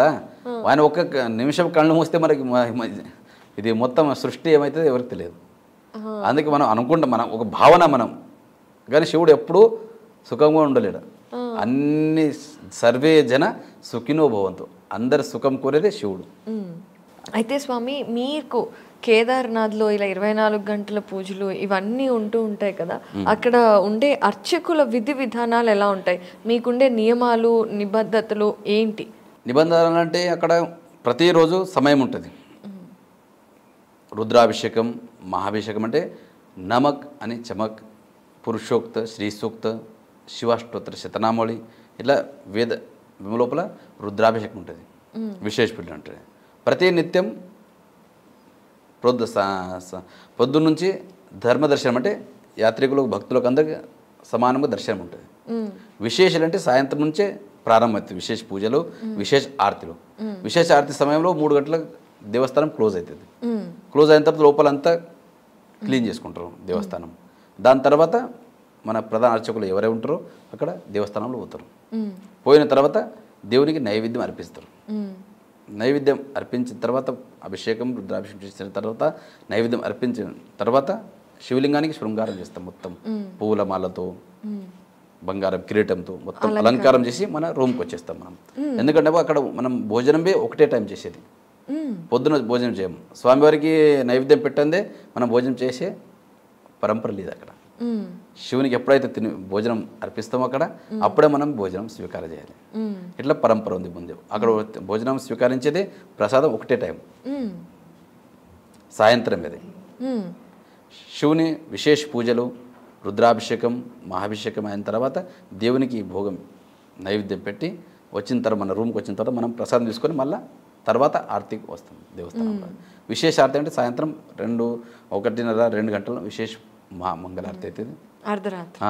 దాని తర్వాత స్పెషల్ దర్శనం అయితే స్టార్ట్. లోపల ఎవరికి గర్భగృహంలో ఎవరికి ఇడవరు. అప్పుడు మళ్ళీ అలంకారం తీసిన తర్వాతే మళ్ళీ మనం బాలభోగని మళ్ళీ దేవస్థానంలో వెళ్తాం. దాని తర్వాత బాలభోగ పెట్టిన తర్వాత అభిషేకం చేసిన తర్వాత బాలభోగ అయితే ఉంటుంది. అది అయిన తర్వాత మళ్ళీ విశేష పూజలు ఆరంభమవుతాయి. విశేష పూజలు మనం ఉండవు, వేరే వేద పండితులు ఉంటారు, వాళ్ళ విశేష పూజ ఆరంభిస్తారు. అక్కడ ముఖ్యమైన ఆరతులు, ఆ తర్వాత నైవేద్యాలు, అభిషేకాలు అర్ధరాత్రి పూట జరిగే వీటన్నిటికీ మాత్రం మీరు ఉంటారు. అయితే స్వామి అసలు ఆ పరమశివుడిని అంత దగ్గరగా 1 సంవత్సరం పాటు ఉండటం కానివ్వండి, ఆయనకు అర్చన చేయటం కానివ్వండి, అసలు శివుడితో ఉన్నట్టే కదా. మరి మీకు ఎలా అనిపిస్తుంది? అక్కడ 6 నెలలు గడపాలంటే 6 రోజులు గడిపినట్లు అనిపిస్తుంది మాకు. ఇదే ఒక ప్రమాణం మనకు. ఎందుకంటే 2022 లోపల నేను 2వ కేదార్ మధుమేశ్వర్లు ఉంటాను. 6 నెలల పాటు అక్కడ ఉంటాం. కానీ మనకి ఏమనిపించలేదు. ఇక్కడ ఇంత దూరంలో ఉన్నాం కదా, నెట్వర్క్ లేదు, అక్కడ ఏం లేదు, అక్కడ ఏమనిపించదు శివుని దగ్గర. అక్కడ ఆ భావన రాదు. నేను ఒక్కనే ఉన్నా కదా ఇక్కడ అని. అక్కడ ఒక్కళ్ళే ఉన్నారు. ఒక్కనంటే మిగతా వాళ్ళు ఉంటారు కానీ చాలా తక్కువ. కేదార్నాథ్ ఉన్నట్ల పబ్లిక్ అక్కడ ఎక్కువ ఉండదు మధుమేశ్వర్ లోపల. అయితే ఆ భావనలు రాదు. ఆ పూజ విధి విధానంలో మగ్నం అయిపోతాం అక్కడ. మగ్నమైన తర్వాత ఈ పగలైన తర్వాత రాత్రి అయిన తర్వాత పగలు ఎట్లా వస్తుందో తొందరగా వచ్చేస్తా అప్పుడే. ఆ సమయం తెలియదు అక్కడ. అట్లుంటుంది. ఆ చలి ఏమనిపేది అక్కడ వాతావరణం చూసి ఏమనిపేది అక్కడ. అక్కడ ఏం అనిపించదు మాకైతే. అనుభవం ఒకటి. ఇప్పుడు ఈ సంవత్సరం కేదార్నాథ్లో ఈ అనుభవం మళ్ళీ వచ్చిన తర్వాత మీకు చెప్తాను. ఇక మధుమేశ్వర్లు ఉంటే అక్కడ అనుభవం చెప్పిన ఎవరంటారు అక్కడ మధుమేశ్వర్ ఎట్లా ఉంటారు మీరు అని అంటుండే. మాకు ఏమనిపేది. 6 నెలలు ఎట్లా గడిపినామో మనకి తెలియదు అక్కడ. అట్లా అయింది. ఇప్పుడు కేదార్నాథ్ ఇప్పుడు ఈ సంవత్సరం ఉన్నా ఈ సంవత్సరం ఎట్లయితే మేము వచ్చిన తర్వాత మీకు చెప్తాం. తప్పకుండా మేము ఎదురు చూస్తూ ఉంటాము. అయితే కేదార్నాథ్ విషయానికి వస్తే మనం ఎట్లా అయితే అక్కడ ఎక్కువగా ప్రళయాలు ఇలాంటివి జరుగుతూ ఉంటాయి కదా. కొంతమంది అంటూ ఉంటారు పరమశివుడు స్వయంగా వెలసిన ప్రదేశం అది, అక్కడే ఆయన నడియాడుతూ ఉంటారు, అలాంటి చోట ప్రళయాలు రావటం ఏంటి అని ప్రశ్నిస్తూ ఉంటారు. వీళ్ళకి సమాధానం ఏం చెప్తారు గురువు గారు? సమాధానం అంటే మన భారతీయ సంస్కృతి ఏముందంటే మంచి నడక, శుద్ధ భావన ఇవి ఉండాలి. మనం యాత్రలో పోతాము, చెప్పడానికి యాత్ర, చేసేది మరొకటే. ఎందుకంటే మన సంస్కృతి ఏముంది, భారతీయ సంస్కృతి అన్ని దేశాల కన్నా మన భారతదేశం ఎందుకు ముంగట్టున్నదంటే మన సంస్కృతి, సంస్కారం, పరంపర దీని గురించే ప్రాముఖ్యత ఉందనే మన భారతదేశం విశిష్ట ఉంది. అవును. మిగతా దేశాల్లో ఏం దొరకాయి మీకు? ఆస్థ అనేది దేవుని మీద ఆస్థ ఉన్నదే మన భారతదేశం. అది ఉంచుకుంటే మనకు ఇదన్నీ ఏం కష్టాలు ఏవి రావు. మనకి ఆరాం మంచిగా కష్టాలు వద్దు, సుఖంగా ఉంచాలంటే మీకు దేవునికి ఎవరు జ్ఞాపకం చేయరు. ఇంత పెద్ద శరీరం మనకు శివుడు ఇచ్చిండు, కళ్ళు ఇచ్చిండు, చెవులు ఇచ్చిండు, నోరు ఇచ్చిండు, చేయిలు ఇచ్చిండు. మనం చేసే ఎందుకు ఇచ్చిండు? మంచి పని చేయాలి, మంచి సంస్కారం, పూజ, జపం, తపం చేయాలంటే ఈ నోరు ఇచ్చిండు. కానీ ఇవి చేయం మేము, ఏదేదో మాట్లాడతాం కానీ శివుని నామస్మరణ చాలా తక్కువ చేస్తాం. కేదార్ అంటేనే కే అంటేనే స్వర్గం, దార్ అంటేనే దర్వాజా. స్వర్గం యొక్క దర్వాజా అంటేనే కేదార్నాథ్. ఎందుకంటే సాక్షాత్ స్వర్గారోహణకి పంచపాండవులు పోయిందే అక్కడ హిమాలయం నుంచి. శివుడు దర్శనం ఇచ్చిందే అక్కడ. సృష్టి అంటే శివుడు, శివుడు అంటే సృష్టి, సృష్టి వేరే లేదు ఇక. అందుకే మన భావనలో శుద్ధతో మనం పని చేస్తే ఇలాంటి పనులు ఏవి కావు. ఇక్కడ వచ్చేసి ఏమేమో చేసుకుంటే అనాహుతులు చేసుకుంటే ఈ ప్రళయం వచ్చేది తప్పదు. ఇది శివుని కంటే అందరికీ ఎందుకు శివుడు అంటే భోలాబియే బాలాబియే. శివుడు మంచోళ్ళకు మంచిగా ఉన్నాడు. ఆ సమయం వస్తే ప్రళయం చేసి చూస్తాడు. లయకారకుడు మరి చేసేదాకా మళ్ళీ శివుడు జ్ఞాపకం రాడు. మరి కొంచెం లయ చేసిన తర్వాత ఏమో తప్పు చేసినామని ఒక భావన వస్తుంది. చేసిన వాళ్ళకి వస్తుంది కానీ చేయని వాళ్ళకి వస్తుంది. కరెక్టే. మరి భారతదేశం మనకు సృష్టి ఏదో ఒకటి కారణంగానే మనం ఉంటాం. అదేది సాధు సంతులు చేసిన పుణ్యమే, వాళ్ళ తపస్సు చేసిన పుణ్యమే మనకు పనికిస్తుంది. ప్రళయం వచ్చినప్పుడు కొంచెం రక్షణ చేస్తుంది కదా, వాళ్ళు చేసిన త్యాగమే. త్యాగాన్ పశు పాషాణ పూజతి. త్యాగంలో పశు మరియు రౌతు పూజనీయ అవుతుందంట. అవి త్యాగం చేస్తాయి కదా పశువు. ఇప్పుడు ఆవు త్యాగం చేస్తుంది, అప్పుడు పాలు మేము తాగుతాం. అదే తాగుతుంటే మనం ఎట్లా తీసుకుంటాం? కరెక్ట్. ఎట్లా చెప్తారు. అందుకే శుద్ధ భావన కావాలి. నిశ్చితాత్మ సుఖోదయం. మనం శరీరం, మన చిత్తం, మన మనసు ఏకాగ్రత చేయాలి. చేసుకొని సప్తకోటేషు మంత్రేషు మంత్ర పంచాక్షర మహాన్. 7 కోటి మంత్రాల్లో పంచాక్షర మంత్రి శ్రేష్టమంది. నమశివాయ నమశివాయ.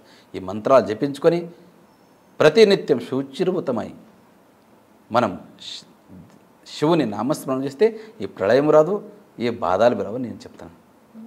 చాలా బాగా చెప్పారు గురువు. శివుడు కళ్యాణకారుడు. శివుడు అంటే కళ్యాణకారకుడు. అకళ్యాణం ఎక్కడ చేయడు, అందరికీ కళ్యాణమే భావిస్తాడు. ఇక మనం చేసే పనిలో మనకు వస్తుంది. అయితే గురుగారు కేదార్నాథ్లో మాకు అంటే చాలామందికి ఒకటి కేదార్నాథ్ టెంపుల్ మాత్రమే తెలుసు. ఇంకేవో చుట్టుపక్కల చాలా ఉండి ఉంటాయి. ఎప్పుడైనా ఒక చోట ఒక స్వామి ఉన్నారు అంటే చుట్టుపక్కల కూడా చాలా విశిష్టలతో కూడిన ఎన్నో గొప్ప గొప్ప ప్రదేశాలు ఉంటాయి. కేదార్నాథ్లో అలా ఇప్పటి వరకు గోప్యంగా ఉన్న ప్రదేశాలు ఏంటి? ప్రదేశాలు అంటే మొత్తం ఉత్తరాఖండ్ అంటేనే దేవభూమి. ఎక్కడ పోతే అక్కడ దేవతలు నిలిచిన భూమి అది. అందుకే ఉత్తరాఖండ్కు దేవభూమి అంటారు. ఏ భూమికి ఇప్పుడు భారతదేశం అంటుండొచ్చు, కానీ ఆ ఉత్తరాఖండ్ భూమికి ఏమంటారు? దేవభూమి అంటారు. దేవతల మొత్తం నిలిచింది అక్కడ హిమాలయ లోపలే. శివుని పెండ్లి అయింది అక్కడనే, పార్వతి అనుష్ఠానం చేసింది అక్కడే, నిశుంభల మర్దన చేసింది, కాళీ రూపం తీసుకొని ఆ కాళీ మఠంబి అక్కడ హిమాలయ లోపలనే. కార్తీక స్వామి తపస్సు చేసింది హిమాలయనే. మొత్తం దేవతల వాసన నివసించింది హిమాలయ రూపం. అందుకే ఆ భూమికి దేవభూమి అంటారు. అందుకే హరిద్వార్కి కూడా హరద్వార్ అంటే శివుని ద్వారం. హరిద్వారం నుంచి బయలుదేరితే మొత్తం శివుని ద్వారం. అక్కడ మొత్తం ఎక్కడ చూస్తే దేవస్థానాలు, ఎక్కడ చూస్తే దేవతలే. అందుకే దేవభూమి అంటారు. ఒకసారి కేదార్నాథ్ వెళ్ళొస్తే మనది పునర్జన్మ అని చెప్తారు. ఎందుకంటే ప్రతి ఒక్క మనిషి తప్పులు చేస్తారు. తెలిసి తెలియని తప్పులన్నీ ఈ పవిత్ర క్షేత్రం, పుణ్యక్షేత్రం, శైవ పరంపరలో కేదార్నాథ్ యాత్ర అంటేనే విశిష్టత ఉంది. అక్కడ వచ్చి ఒకసారి కేదార్నాథ్ ఆలయాన్ని దర్శించుకుంటే, శిఖరం దర్శనం చేసుకుంటే పునర్జన్మ ఉండదని చెప్తారు. అయితే ఇప్పుడు మీరు అన్నట్టుగా స్వర్గానికి ద్వారమై ఉండొచ్చు, పునర్జన్మ లాంటిది ఒక్కసారి ఆ పరమశివుడి చూపు మన మీద పడితే నిజంగా మీరు అన్నట్టుగా పునర్జన్మే. అయితే అక్కడ మీరు ఇందాకే చెప్పారు అమ్మవారు కాళీమాత రూపంలో అక్కడే ఉన్నారు అనేసి. అది ఎక్కడ ఆ విషయం చెప్తారా? అక్కడ హిమాలయ లోపలనే మన ఊఖీమఠం, గుప్తకాశి మధ్యలో కాళీమఠం ఉంది. సాక్షాత్ కాళీ అంటే మహాపార్వతిని, లక్ష్మి అంటే పార్వతిని, సరస్వతి అంటే పార్వతిని. ఎందుకంటే రూపాలు అనేకులు ఉన్నాయి. వేరే వేరే రూపంలో నిశుంభ మర్దన అంటే సంహారం చేసింది అక్కడనే కాళీమఠం లోపల. నాలుక పెద్దగా చేసి ప్రతి ఒక్క రక్తంది ఊరం నాలుకతో సాఫ్ చేసుకుంటా ఆ నిశుంభ మర్దనం చేసింది అక్కడ కాళీమఠంలో ఉంది. అక్కడ ప్రతి సంవత్సరం ప్రతిరోజు అక్కడ పూజ జరగదు. శ్రీయంత్రం ఉంటుంది అక్కడ పైన. ప్రతిరోజు శ్రీయంత్రాన్ని పూజ అవుతుంది. కానీ మూర్తి పూజ నవరాత్రి లోపలనే కాలరాత్రి రోజే విశేష పూజలు నెరవేరుతాయి అక్కడ. ఇంకా మిగతా రోజులలో యంత్రం ఉంది పైన, యంత్రానికి పూజ చేస్తారు. అది కాలరాత్రి రోజే, ఆ రోజు రాత్రినే విశేష మూర్తి పూజ అవుతుంది అక్కడ దేవిది. అది విశిష్టం అక్కడ. ఓకే. ఏ బాధలు ఏ సంకటాలు వస్తేవి అక్కడ వచ్చి ఒక్కొక్కసారి దర్శించుకుంటేవి అన్ని విఘ్నం దూరం అవుతాయని చెప్తారు అక్కడ కాళీమఠంలో కూడా. ఆ కాళీమాతని దర్శించుకుంటే. దర్శించుకుంటే చాలామంది అక్కడ మన గ్రామ దేవతలాగానే ప్రతి ఒక్కరు పోయి అక్కడ ప్రత్యక్షంగా పూజలు నెరవేరుస్తారు అక్కడ నవరాత్రి సమయంలో అయితే పెద్ద ఎత్తున వస్తారు. మరి మిగతా సమయంలో అందరు పోయి దర్శించుకుంటారు. ఏ వాహనం తీసుకొస్తే పెండ్లి అయితే ప్రతి ఒక్కరు అక్కడ కాళీమాతను దర్శించుకొని ముంగడి కార్యక్రమం చేస్తారు అక్కడ. ఓకే గురువుగారు, అయితే ఇంకొక విషయం చాలామంది అడుగుతూ ఉంటారు, కేదార్నాథ్ స్వామి వారికి నైవేద్యాలుగా ఏం పెడుతూ ఉంటారు అనేది చాలామందికి తెలియని విషయం. నైవేద్యాలు అంటే అక్కడ పెట్టేదే అన్నం, ఎప్పుడు సిరా, ఎప్పుడు ఖీర్ అంటారు, పాశం అంటారు కదా, అవి విశేషంగా చేస్తుంటారు. అవి మిగతా అంటే ఎంచో పంచపక్వాలు చేయవచ్చు, కానీ ముందు నుంచి పరంపర ఏమొచ్చిందో అవే నైవేద్యం చూపిస్తాం అక్కడ. అట్లా ఎన్నో రకాలుగా చేయవచ్చు, కానీ ముందు నుంచి పరంపర ఉంది ఒకటి. అక్కడ లేవని లేదు, ఒక సమయం అయితే ఏమీ లేకుండా అక్కడ ఇప్పుడు అన్నీ దొరుకుతున్నాయి, సౌకర్యాలు ఉన్నాయి, కానీ సౌకర్యాలు ఉందోనే ఏదో ఒకటి చేయడానికి రాదు అక్కడ. ముందు నుంచి పరంపర యుగాల నుంచి ఉంది, ఇప్పటి నుంచి కదా, యుగాల నుంచి ఏ పరంపర వచ్చిందో అదే ప్రకారమే అక్కడ నైవేద్యం అర్పించేస్తాం. క్షీరాన్నం ప్రతి పూట అదే, ప్రతి పూట 2 టైంలో. ఓకే. ఇప్పుడు బాల్భోగులు అంటే డ్రై ఫ్రూట్స్ ఉంటాయి, విశేష మహాభోగు నైవేద్యంలో అంటే ఖీరు, సిరా, అన్నం చేస్తుంటాం. ఓకే. అయితే గురువుగారు, హిమాలయాల విషయం దగ్గరకు వచ్చినా కూడా శివతత్వానికి ఎంతో దగ్గర సంబంధం ఉంది. అసలు శివుడు హిమాలయాల్లోనే ఉంటారు అని అంటూ ఉంటారు. వాటి విషయాలు మీ గురువుగారి ద్వారా కానివ్వండి, అక్కడ ఉన్న పూజారుల ద్వారా కానివ్వండి, ఇంకేదైనా ద్వారా మీరు ఎప్పుడైనా తెలుసుకున్నారా హిమాలయాల గురించి? హిమాలయాలు మొత్తం కేదార్నాథ్ 4 ధామాలు ఉండేది హిమాలయ లోపల. అవును. గంగోత్రి, యమునోత్రి, కేదార్నాథ్, బద్రీనాథ్. అవును. ఋషికేశ్ ప్రారంభమైతే మొత్తం హిమాలయనే అక్కడ. హిమాలయ శివుని సృష్టికర్త అయినడు. ఎప్పుడు ఆ వాతావరణం ఎట్లా చేస్తాడో ఆ శివునికి తెలుసు. అట్లా ఎప్పుడు బర్ఫ్ పడుతుంది, ఎప్పుడు వర్షం వస్తుంది, అక్కడ ఎంత కష్టం ఉందో అంత ఆనందం ఉంది కేదార్నాథ్లో. ఇప్పుడు ఇక్కడ కూర్చొని కేదార్ ఎట్లా పోలే, ఎంత బర్ఫ్ ఉంటుంది, వర్షం ఉంటుంది, ఇక్కడ మనం అనుకుంటాం, కానీ అక్కడ పోయిన తర్వాత ఆ ఆనందమే వేరే, ఆ భావనలు వస్తాయి అక్కడ. ఎందుకంటే సుఖశ్చానంతరం దుఃఖం, దుఃఖశ్చానంతరం సుఖం, సుఖం తర్వాత దుఃఖం వస్తుంట, దుఃఖం తర్వాత సుఖం వస్తుంట. అట్లా ఇటు పోయేదాకా దుఃఖం అనిపిస్తుంది, చాలా కష్టం అనిపిస్తుంది మీకు కేదార్నాథ్ పోయిన. అక్కడ పోయిన హిమాలయాలో అక్కడ బర్ఫ్, ఆ దేవస్థానం చూసిన తర్వాత అక్కడ ఆ ఆనంద భాష్పాలే వేరుంటాయి అక్కడ కేదార్నాథ్లో, హిమాలయ. అందుకే హిమాలయ అంటారు. అయితే హిమాలయాలలో ముఖ్యంగా శివుడు ఉండే ప్రదేశంలో కానివ్వండి, కైలాస పర్వతం దగ్గర కానివ్వండి, మనకి టైం అనేది చాలా ఫాస్ట్గా ఉంటుంది. మనం ఇక్కడ ఒక రోజు గడిపితే అక్కడ 15 రోజులు, వారం రోజులు గడిపినట్టు అని సైంటిస్టులు కూడా చెప్పినట్టుగా ఎన్నో వార్తలు వస్తున్నాయి. వీటి గురించి మీరు ఎప్పుడైనా తెలుసుకున్నారా? సైంటిస్టులు అంటే వాళ్ళు సంశోధన చేస్తుంటారు, వాళ్ళ విషయాలే వేరు. ఇప్పుడు మనం తెలిసిన పూజ విధానం గురించి, అక్కడ ఉండే ఇది గురించి చెప్పవచ్చు. ఇక ఈ సైన్స్ టెక్నాలజీ అంటే వాళ్ళ పనినే అది. సంశోధన చేసేదే వేరే, మన సంశోధన అంటే మన శివుడే సంశోధన మనది. అంటే కైలాస పర్వతం గురించి, కైలాస పర్వతం గురించి వేరే ఉంది అక్కడ, మనకు అంత ఐడియా లేదు అక్కడ. మన కేదార్నాథ్ గురించి అంటే మనకు కొంచెం ఇది ఉంటుంది. కైలాస పర్వతం అంటే చాలా పరిక్రమ చేయబడుతుంది, ఆ సమయం వేరే, అక్కడ దర్శనాలు వేరే, అట్లా. గురుగారు, మరి శివతత్వం అనే విషయం గురించి ఒక్క మాటలో మీరు చెప్పాలి అంటే శివతత్వాన్ని ఏమని చెప్తారు అందరికీ అర్థమయ్యే విధంగా? అర్థం ఏంటంటే ఇప్పుడు మన ఎందుకు చెప్తారో, అన్ని దేవతలో శివుడు శ్రేష్ఠుడు. శివే భక్తి, శివే భక్తి, శివే భక్తిర్ భవే భవేత్, అన్యతాం శరణాం నాస్తి, త్వమేవం శరణం నమ. ఈ శివుని స్మరిస్తే, ఈ శివుని పూజిస్తే, 33 కోట్ల దేవతలు పూజిస్తే ఎంత పుణ్యం దొరుకుతుందో, ఈ ఒక శివునికి స్మరిస్తేవి అంత పుణ్యం ప్రాప్తిస్తుంది. అది విడిచి మనం ఆ దేవుడు ఈ దేవుడు అనుకుంటాం మేము. అన్ని దేవుని కన్నా దేవుళ్ళే వేరే. దాంట్లో శివునికి నామస్మరణం, శివుని స్మరణం, శివుని పూజ చేస్తే అన్ని దేవతలు వచ్చేస్తారు దాంట్లోనే. ఎందుకంటే శివుని కన్నా పెద్ద ఎవరు లేరు. విష్ణు భగవానుడు కానీ, ఆంజనేయుడు కానీ అందరు వాళ్ళ దాంట్లో వచ్చేస్తారు. వాళ్ళకి స్మరణ నామస్మరణ చేయొద్దని అట్లేదు, కానీ దేవాది దేవతల కన్నా ఏ మహాదేవుడు, అందుకే అందరికి దేవతలు అంటారు, ఈ శివునికి మహాదేవుడు అంటారు. కరెక్టే. నీలకంఠుడు అనేక నామాలనే శివునికి. అవును. అయితే రుద్రాక్షలకి కూడా ఎంతో విశిష్టత ఉంది. మీరు కూడా కేదార్నాథ్లో ప్రతినిత్యం రుద్రాభిషేకం చేస్తూ ఉంటారు. ఈ రుద్రాక్షల గురించి ఒకసారి తెలియచేయండి. రుద్రాభిషేకం అంటే నమక్ అని చెమ్మకు ఉంటుంది, దాంట్లో 11 అనువాకులు ఉంటాయి, దీంట్లో 11 అనువాకులు ఉంటాయి, దాంట్లో మొత్తం శివుని వర్ణనం ఉంది అక్కడ. అంటే ఎలా ఒకసారి చెప్పండి.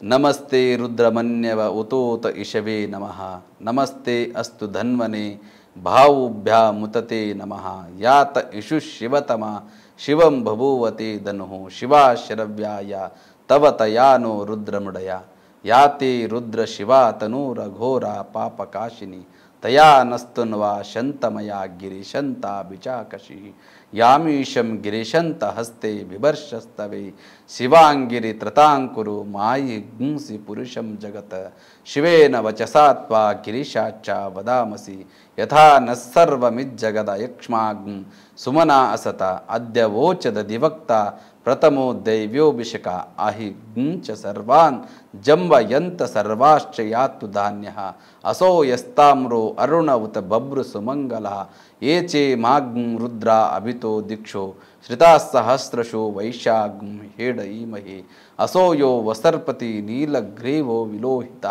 ఉతైన్యం గోపా అదృశ్యన్ నదృశ్యన్ ఉదార్య, ఉతైన్యం విశ్వా భూతాని సదృష్టో మృడయాతినః, నమో అస్తు నీలగ్రీవాయ సహస్రాక్షాయ మీడుషే, అథోయే అస్య సత్వానో హంత్యభ్యో కరం నమః, ప్రముంచ ధన్వనస్తముభయోరార్త్నియోర్జాం, యాశ్చతే హస్త ఇషవః పరాతా భగవో వప, అవతత్య ధనస్వాగ్ం సహస్రాక్ష శతేషుదే, నిశీర్య శల్యానా ముఖా శివో నస్సు మనాభవ, విజ్జం ధను కపర్ధినో విశల్యో బాణవాగ్ముత, అనేసన్నశేషవ ఆభుహ్రశ్య నిషంగది, యాతే హేతిర్మీడుష్టమహస్తే బభూవతే ధనో, తయాస్మాన్ విశ్వతస్త్వమయక్ష్మయ పరిభుజ, నమస్తే అస్త్వా యుధాయ నాతతాయ దృష్ణవే, ఉభాభ్యాం ముతతే నమో భావుభ్యాం తవదన్వనే, పరితే ధన్వనో హేతిరస్మాన్ రుణక్తు విశ్వతః, అతో యశుదిస్తవారే అస్మన్నిదేహితం, నమస్తే అస్తు భగవన్ విశ్వేశ్వరాయ మహాదేవాయ త్రయంబకాయ త్రిపురాంతకాయ త్రికాగ్నికాలాయ కాలాగ్నిరుద్రాయ నీలకంఠాయ మృత్యుంజయాయ సర్వేశ్వరాయ సదాశివాయ శ్రీమన్మహాదేవాయ నమః. త్ర్యంబకేశ్వరుడు అంటేనే ఆయననే, అవును. నీలకంఠుడు అంటేనే ఆయననే. నీలకంఠ ఎందుకంటే మనం సముద్రమంతం చేసే సమయంలో ఏదైతే మంచి చేస్తామో మనం నేను చేశాను అంటాం, ఏదైనా చెడు అయితే నువ్వు చేసా. అలాగే సముద్రమంతరం ఆ సమయంలో అమృత కడ వస్తుంది, అందరికీ కావాలి. అందరి అమృతం అంటే అందరు కావాలి, దేవతలు అందరు వెనుకబడ్డారు. వెనుకబడ్డప్పుడే అప్పుడు నాది నీది అన్నప్పుడు ఏమవుతుంది, నీది కాదు నాది కాదు ఏమవుతుంది, వేరే వాళ్ళ పాలవుతుంది అంటారు. అట్లా 4 బిందులు భూలోకం పడ్డాయి అప్పుడు దేవతలు జగడమాడేటప్పుడు. అందుకే అప్పుడు సముద్రమంతరం ఆయా సమయంలో అమృతం వస్తే నాది నీది అన్నారు. అప్పుడు 4 బిందులు కింద పడ్డాయి భూలోకంలో. అందుకే అక్కడ 12 సంవత్సరాలకు ఒకసారి ఏమైతే కుంభమేళం అవుతుంది. అందుకని అమృత బిందులు ఆడ పడ్డాయని. అందుకే అక్కడ మన శరీరం, ఎందుకంటే మన శరీరం 3 ప్రకారాలు ఉన్నాయి, స్థూల శరీర, సూక్ష్మ శరీర, కారణ శరీర. అలాగే 3 మాహ్యముల, కార్మికముల, ఆణవముల, మాహ్యముల, కార్మికముల. మన విషయవాసన నిండి ఉంటాయి. ఆణవములు అంటే అణువుల రూపంలో మన శరీరం పైన కూర్చుంటుంది. దోషం అంటే అవి మేము కడుక్కోవచ్చు రోజు స్నానం చేసి. మాహ్యమల, కార్మికమల మన శరీరంలో విషయవాసన నుంచి కామ, క్రోధ, మద, మత్సర, దమ, అహంకారంలో నిండి ఉంటాయి. అవి ఎట్లా కడుక్కుంటారు, మేము కడుక్కొని రాదు. తీర్థం అని ప్రసాదం, దాంతో కడుక్కుంటాం. మేము దర్శనం నుంచి కడుక్కుంటాం. అలాగే అమృత బిందులకు 4 పడ్డాయి కదా, 12 సంవత్సరాలు ఒకసారి కుంభమేళం అవుతుంది. అదే దాని తర్వాత సముద్ర మంత్రం చేసేటప్పుడు విషం వస్తుంది ఇక్కడ వల్ల. అప్పుడు దేవతలన్నీ వెనక జరుగుతుంటారు. కానీ అందరు దేవతలు మంచి పని చేయడం మాది మాది అని ముంగుడు వస్తారు. కానీ ఒకటే దేవుడు దయామయుడు పరమశివుడు, ఆయన ఆ విషయం సొంతం ఆయన తాకుతాడు. కానీ లోపల తాకితే పోయి సృష్టి ఏమవుతుందో తెలియదు, బయట పెడితే సృష్టి ఏమవుతుందో తెలియదు. అప్పుడు శివుడు ఏం చేసిన కంఠంలో పెట్టుకున్నాడు. అప్పుడే శివునికి నీలకంఠ అని పేరు వచ్చింది. అలాగే శివుని పని ఉంది, ఇది ఒకటే ప్రమాణం. అదే పని వేరే దేవతలు ఎవరు చేయరు. ఏ సంకటం విఘ్నం వస్తేనే దాని పరిహారం చేసేటైనా శివుడే. ఆయన స్మరణం, ఆయన పూజ నచ్చితే అన్నీ మన పుట్టిన 84 జీవరాశి లోపల మన మనుష్యుడుగా పుట్టినందుకు మన జీవనం సార్థకమవుతుంది. లేకపోతే నిస్వార్థం. తర్వాత మళ్ళీ పునరపి జననం పునరపి మరణం. మళ్ళీ పుడతను ఉండాలి పడుతుంది, మళ్ళీ చస్తను ఉండాలి పడుతుంది, మళ్ళీ పుడతను కూడా పడుతుంది. అందుకే మరి వద్దు ఇది సంసారం. ఒకటేసారి జీవనం ముక్తి కావాలంటే బోల్నాథ్ శివుని స్మరణం చేయండి, ఆయన పుణ్యక్షేత్రాలకు పోండి. ఎందుకంటే తెలిసి తెలియని తప్పులన్నీ తొలగిపోవాలంటే ఆయన క్షేత్రాలు పోయిన తర్వాతనే. ఇక్కడ కూర్చుంటే మనకు అన్నీ తొలగిపోవు. అందుకే ఆ పుణ్యక్షేత్రాలు పోవాలి పడుతుంది. అయితే గురువుగారు కుంభమేళా గురించి చెప్పారు కదండి, 12 సంవత్సరాలకు ఒకసారి. మీరు కుంభమేళాకి వెళ్ళి ఉంటారు కదా? వెళ్ళి ఉంటారు కదా, పోము అక్కడికి. హరిద్వార్లో కుంభమేళా అవుతుంది, నాసిక్లో త్రయంబకేశ్వర్లో అవుతుంది. అవును. కానీ అంత వీడి లోపల మనకు కుంభమేళా స్నానం చేసేది మనం వీరశైవ జంగములకే ప్రాధాన్యం ముందు స్నానం చేసేది పరంపరలో. మరి వెళ్ళలేదు? వెళ్తారు, గురుగారు వెళ్ళింటారు చాలా. కుంభమేళంలో కాశీ జగద్గురు, కేదార్ జగద్గురు వెళ్తుంటారు పెద్ద పెద్ద గురుగారు. ఓకే, మీరు ఎప్పుడు వెళ్తున్నారు? అయితే మన సమయం వస్తే మనం వెళ్తాం.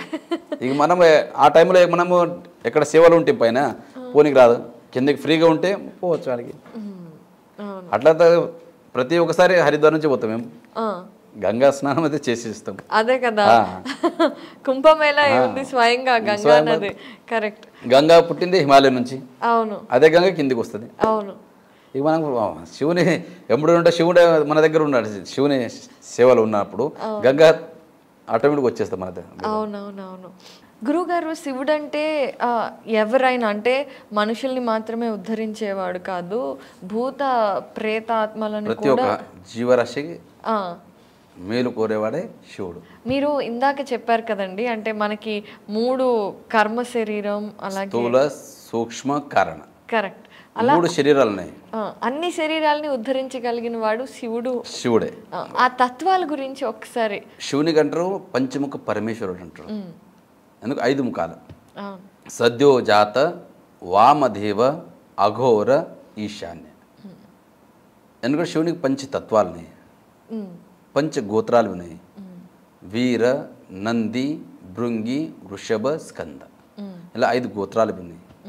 5 పీఠాలు ఉన్నాయి, అంటే ధర్మపీఠాలు. రంభాపురి, ఉజ్జయిని, కేదార, శ్రీశైల, కాశీ, ఇలా 5 పీఠాలు ఉన్నాయి. 5 పీఠంలో ఈ ప్రాముఖ్యతంగా వాళ్ళ శాఖామఠాలు వేరే ఉంటాయి. ఇట్లా పరంపర ఉంది వీరశైవ పరంపరలో. 5 పీఠంలోనే 3వ పీఠం అంటే హిమవత్ కేదార వైరాగ్య పీఠం. అక్కడ పీఠాధిపతులు అంటే మన కేదార్నాథ్ జగద్గురువులు. అక్కడ ఉత్తర భారత్లో రావల్జీ అంటారు. రావల్జీ అంటే రాజగురు, జగద్గురు అంటే ధర్మగురు. ఇలా పరంపర ఉంది. అయితే 6 నెలల పాటు అక్కడ పూజలు చేసి శివుడి సన్నిధిలో ఉన్న తర్వాత మిగతా 6 నెలలు ఆ 5 పుణ్యస్థలాలలో పూజలు చేసే పూజారులందరూ ఏం చేస్తుంటారు? అంటే 5గురు పూజారులు ఉంటాం కదా మేము. ప్రతి సంవత్సరానికి శివరాత్రిలో మన సేవలు చేంజ్ అవుతుంటాయి. కేదార్నాథ్లో ఉన్న వాళ్ళు అతిరిక్తులు ఉంటారు. అతిరిక్తి అంటే ఎక్స్ట్రా లోపల. కేదార్నాథ్ డ్యూటీ ఎవరు సేవ చేసి వస్తారు కదా, వాళ్ళు 6 నెలల తర్వాత అయిన తర్వాత అతిరిక్త సేవలు ఉంటారు. అంటే ఊక్యమఠంలోనే. ముఖ్యమఠం అంటే కింద ఊక్యమఠం అంటే పంచకేదార్ గద్య స్థలం. అంటే 6 నెలలు క్లోజ్ అయిన తర్వాత పూజలు ఎక్కడ నెరవేరుతాయో ఊక్యమఠం ఓంకారేశ్వర టెంపుల్ లోపల అక్కడే ఉంటాం అందరం. గుప్త కాశీ పూజ చేసేటోళ్ళు 12 నెలలు అక్కడే ఉంటారు వాళ్ళు. ఊక్యమఠం ఓంకారేశ్వర టెంపుల్లో దేవస్థానంలో పూజ చేసేటోళ్ళు 12 నెలలు ఆడనే ఉంటారు. కానీ క్లోజ్ అయ్యేదే కేదార్నాథ్ మధుమేశ్వర్లు. అక్కడ 6 నెలలు క్లోజ్ అయిన తర్వాత అక్కడ చేసిన శివ పూజారులు ఇక్కడ ఊక్యమఠం లోపలనే ఉంటారు వాళ్ళపై. 6 నెలలు సతతంగా పూజ, రుద్రాభిషేకం, మహాభిషేకం, నిత్య నియమాలు ఏమున్నాయో ఇక్కడ ప్రత్యక్షంగా ఇక్కడ నెరవేరుతాయి. ఇక్కడ ఊఖీమఠంలో దేవస్థానం. ఊఖీమఠం అంటే ఓంకారేశ్వరుడు ఉన్న అక్కడ ఉజ్జయిని రాజా మహందాతుడు జీవనంలో 60 సంవత్సరాల తర్వాత చౌతి అవస్థ అంటారు. అంటే 60 సంవత్సరాల తర్వాత మొత్తం వైరాగ్యం వచ్చేస్తుంది. ఈ సంసారంలో ఇల్లు రాజ వైభవం ఏం లేదు. అప్పుడు ఆయనకు వైరాగ్యం వచ్చేది. దీంట్లో ఏం లేదు, నిశ్చిత మనం ఎక్కడానికి పోయి హిమాలయాల్లో తపశ్చర్య చేయాలని అక్కడ హిమాలయాలు వచ్చేస్తాడు రాజా మహందాతుడు. ఊఖీమఠంలో వైరాగ్యపీఠంలో వచ్చేసి అక్కడ ఒక్క కాలి మీద ఆగి తపశ్చర్య చేస్తాడు రాజా మహందాతుడు. రాజా మహందాతుడు ఉజ్జయిని ఉంటాడు. అక్కడ వచ్చేసి ఒకటే కాలి మీద ఆగి 12 సంవత్సరాలు తపశ్చర్య చేస్తాడు రాజా మహందాతుడు. అప్పుడు శివుడు సాక్షాత్కారుడై అక్కడ శివుడు ఓంకార స్వరూపంలో నిలవేస్తాడు. ఓంకార బిందు సంయుక్తం నిత్యం ధ్యాయంతి యోగినః కామదం మోక్షదం చైవ ఓంకారాయ నమో నమః. సాక్షాత్ ఓంకార స్వరూపంలో దర్శనమిస్తాడు శివుడు. అందుకే క్షేత్రానికి ఓంకారేశ్వరుడు అనే పిలుచుకొస్తారు. దాని తర్వాత పంచకేదార్ గద్యస్థలం అంటారు. పంచకేదార్ గద్యస్థలం అంటే కేదారేశ్వర్, మధుమేశ్వర్, తుంగనాథ్, రుద్రనాథ్, కల్పేశ్వర్ 5 క్షేత్రాలకు పోయి దర్శనం అందరు చేసుకొని అవకాశం కలగకపోతే ఇక్కడ పంచకేదార్ గద్యస్థలం ఊఖీమఠ ఓంకారేశ్వరం దేవస్థానం వచ్చి దర్శించుకుంటేవి 5 క్షేత్రాలు దర్శించుకున్నంత పుణ్యం మీకు అక్కడనే ప్రాప్తిస్తుంది ఊఖీమఠం లోపల. ఎందుకంటే 6 నెలల పూజలు నెరవేర్చేదే అక్కడ ఊఖీమఠంలో. అందుకే ఆ క్షేత్రానికి పంచకేదార గద్యస్థలం అంటారు, ఓంకారేశ్వరం టెంపుల్ అంటారు. మళ్ళా ఆ క్షేత్రానికి ఉషామఠం అంటారు. ఉషా అంటే బాణాసురుని బిడ్డ. బాణాసురు రాక్షస వంశస్థుడు, అయితే శివభక్తుడు. ఆయన బిడ్డ ఉషాదేవి. ఉషా అక్కడ మన మఠంలో, అక్కడ ముందు స్కూళ్ళు అవి లేకుండే, విద్యాభ్యాసం చేసేదే మఠంలో చేస్తుండే అప్పుడు ముందు. అక్కడ విద్యాభ్యాసం చేస్తాం. అక్కడ మాయారూపి ఆయన ఆమె ఉషాదేవి. ఒకరోజు కలలో కనిపిస్తారు ఒక ఎవరు శ్రీకృష్ణుని మనముడు అనిరుద్ధు. కళలనే మొత్తం పెళ్లి అయిపోతుంది, ప్రేమ వివాహం అయిపోతుంది. ఆయన చూస్తూ ఆయనతోనే పెళ్లి కావాలంటే స్వప్న కళలో మొత్తం చూసి ఉంటుంది. కానీ మొత్తం కళల పొద్దున చూస్తే అక్కడ ఏముండేది. కానీ అక్కడ ఆయనకు ఎక్కడున్న కనిపెట్టేది చాలా కష్టం కదా. ఆమె ఫ్రెండ్ చిత్రలేఖ ఉంటుంది, సఖి. ఆమెకు చెప్తుంది ఎట్లా చూసిన కళలో ఎట్లా ఉండే అని. ఆమె ఎట్లా చెప్తుంటుంది ఉషాదేవి, అట్లనే ఆమె చిత్రీకరణ ఇస్తుంది. అప్పుడు ఆమె మాయారూపి. అప్పుడు ఆయన శ్రీకృష్ణ మనుముడు ఉంటాడు, కానీ ఆయన వాళ్ళ దేవత వంశలు. శ్రీకృష్ణుడు మనుముడు, ఈవుడు రాక్షస వంశలు. కానీ ఆ సమయంలో అసంభవం ఉండే, అసంభవానికి సంభవం చెప్పించారు. అక్కడ వివాహం చెప్పించారు. అక్కడ మాయారూపం నుంచే అక్కడ పలంగా తీసుకొచ్చి మన మఠంలో తీస్తారు అనిరుద్ధుని. అప్పుడు ఆయనవే లేచి చూస్తే ఆమె ఉషాదేవి చూస్తే ఆమెతోనే వివాహం కావాలి, ఆయనవే ఇచ్చి అవుతుంది, ఈమెది ఇచ్చి ఉంటుంది. అప్పుడు ఆ సమయంలో అక్కడ పీఠాధిపతులు ఆనందలింగ, జ్ఞానలింగ, జగద్దులు ఉంటారు అక్కడ. అప్పుడు వాడు పెళ్లి నెరవేరుస్తారు అక్కడ. అప్పుడు ఇంత పెద్ద పని చేశారంటే గురుదక్షిణ రూపం గురుదక్షిణను ఏం సేవ చేయాలంటే ఆ మఠానికి జీర్ణోద్ధారం చేసేస్తుంది ఉషాదేవి. అప్పుడు ఆ మఠం పేరే ఉషా మఠ, హిమోత్కేదార వైరాగ్యపీఠం ఉంటుంది. ఆ మఠం పేరు ఓంకారేశ్వర మందిరం ఉంటుంది, హిమోత్కేదార వైరాగ్యపీఠం. అప్పుడు ఉషాదేవి కట్టించినందుకు ఆ మఠం పేరే ఉషామఠం అని పేరు పడుతుంది. తర్వాత అపభ్రంశ శుక్ల యజుర్వేద అక్కడ షకు ఖ అంటారు, ఊఖామఠం అని పేరు వస్తుంది. దాని తర్వాత ఇప్పుడు ఊఖీమఠలుగా ప్రవర్తిస్తుంది. ఇప్పుడు వర్తమానంలో కేదార్పీఠం. అక్కడ 6 నెలలు సతతం 6 నెలల పూజలు అక్కడనే నెరవేరుతుంది ఊఖీమఠ ఓంకారేశ్వర మందిర్ లోపల.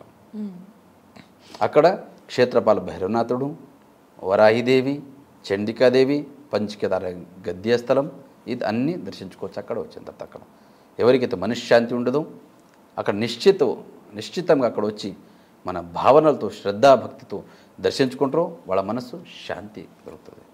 అక్కడ ఉన్నంత శాంతి ఎక్కడ దొరకదని మనకు భావన ఓంకారేశ్వర మందిర్ లోపల. అందుకే అక్కడ వచ్చి దర్శించుకుంటేనే పరిపూర్ణ యాత్ర అవుతుంది. అక్కడ రాందే వేరే యాత్ర చేసుకొస్తే పరిపూర్ణ యాత్ర కాదని ఒక నమ్మకం అక్కడ. స్వామి, మీరు ప్రశాంతత అన్నారు. ఇప్పుడున్న కలియుగంలో మనుషులకి దొరకనంత ప్రశాంతత, డబ్బు దొరుకుతోంది, ఆనందం దొరుకుతుంది, అన్నీ దొరుకుతున్నాయి. ప్రశాంతత అనేది మాత్రం లేదు. అలాంటిది శివనామ స్మరణతో, పంచాక్షరి మంత్రంతో ప్రశాంతత, మోక్షం కోరుకునే వాళ్ళు ఎవరైనా సరే కేదార్నాథ్కి ఎలాంటి మనసుతో రావాలి? అసలు కేదార్నాథ్ యాత్ర మొదలు పెట్టినప్పటి నుండి ఎటువంటి నియమాలను పాటించాలో మీ ద్వారా తెలుసుకోవాలని అనుకుంటున్నాను. మన శ్రద్ధ కావాలి. శ్రద్ధ ఉంటేనే అన్ని పనులు అవుతాయి. మన మనసులో ఉండాలి. ఇక్కడ సాక్షాత్ ఇక్కడ శివుడు ఉన్నాడు. మన ఏదో వచ్చి ఇదే గుడి కదా ఇదే అంటే అది భావన రాదు. మన మనసులో మన మనసులో ఉంచుకోవాలి. ఇక్కడ సాక్షాత్ ఇక్కడ శివుడు ఉన్నాడు. అందుకే చెప్తారు 4000 కితాబ్ పడో లేకిన్ 4 బాతోం కో మత్ భూలో. ఈ సృష్టిలో శివుడు ఉన్నాడు. ఒక నమ్మకం ఉంటే అప్పుడు మనం శ్రద్ధాభక్తి వెళ్ళచ్చు. ఇక్కడ ఏం లేదంటే ఎట్లా అవును. అది కావాలంటే మనం మనసు నిశ్చిత ఒక జాగాలో ఉండాలి పడుతుంది. మనం ఇక్కడ కూర్చున్నాము కానీ మనసు ఎక్కడెక్కడో ఉరుకుతుంటుంది. అప్పుడు శివుని దర్శనం అయ్యేది చాలా కష్టం. ప్రత్యక్షంగా కనిపించేదంటే ఇదే లేదు. అంటే ఏదో ఒక శివలింగానికే దర్శించుకుంటే మన భావన కావాలి కదా. అక్కడ మన మనస్సు శరీరం ఒకటే స్థలం నిశ్చిత చేసుకోవాలి పడుతుంది. అప్పుడు మన మనసు ప్రసన్నమవుతుంది. ఇప్పుడు తీసుకుపోతాం. శివుడైతే కనిపించండు. మనం ఎన్నో నైవేద్యాలు పండ్లు అన్నీ తీసుకుపోతాం. తీసుకొచ్చి దేవుని ముంగట పెడతాం. దేవుడు తింటాడా? తినడు. అన్నీ మనకేస్తాడు. అవును.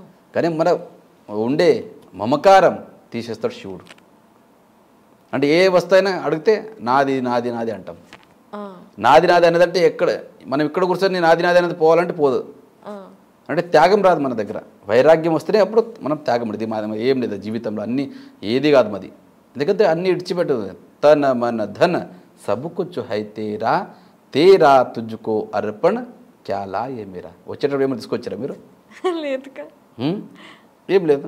అన్నీ ఇడిచిపెట్టే పోయేది. ఇంత మనం నోటితో అంటాం త్వమేవ మాతా చ పితా త్వమేవ బంధుశ్చ సకలాత్మేవ త్వమేవ విద్యం దృఢంతమేవ త్వమేవ సర్వం మమ దేవదివ.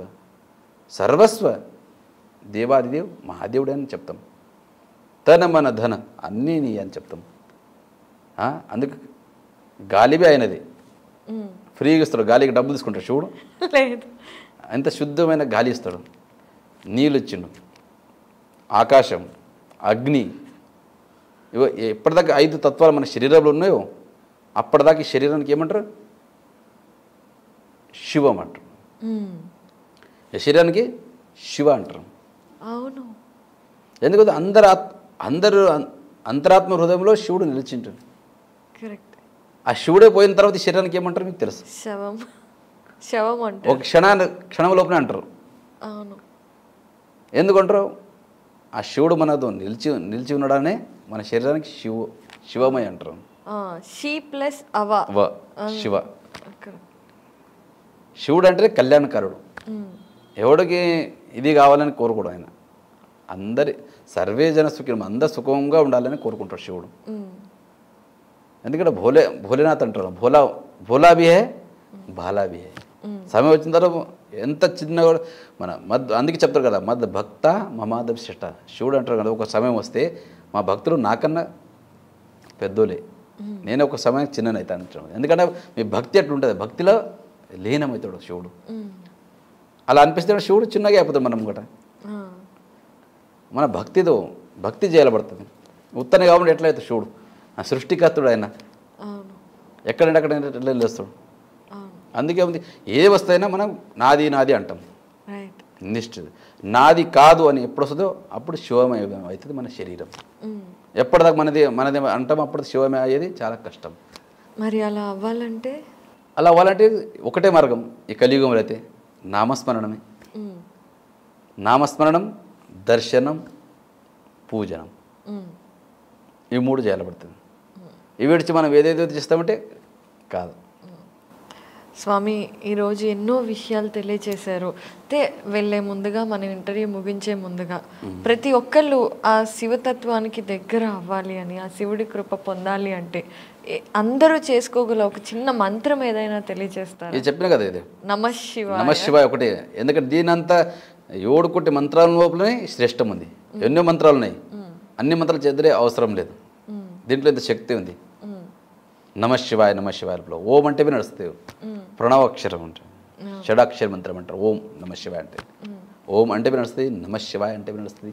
అంటే ఇది దీనికి డబ్బులు తలగది, ఏ శక్తి తలగది. ఎందుకంటే మనసు ఒక ఏకాగ్రత కావాలంటే ఇదే మంత్రం. ఒక 5 నిమిషాలు చేసుకొని కూర్చోండి, మీరు మనసు శాంతం ప్రసన్న అవుతుంది. అందుకే 108 సార్లు చేయాలంట ప్రతిరోజు. ఎందుకంటే 3 శరీరాలు, స్థూల సూక్ష్మ కారణ, 36 తత్వాలతో శరీరం నిండింది.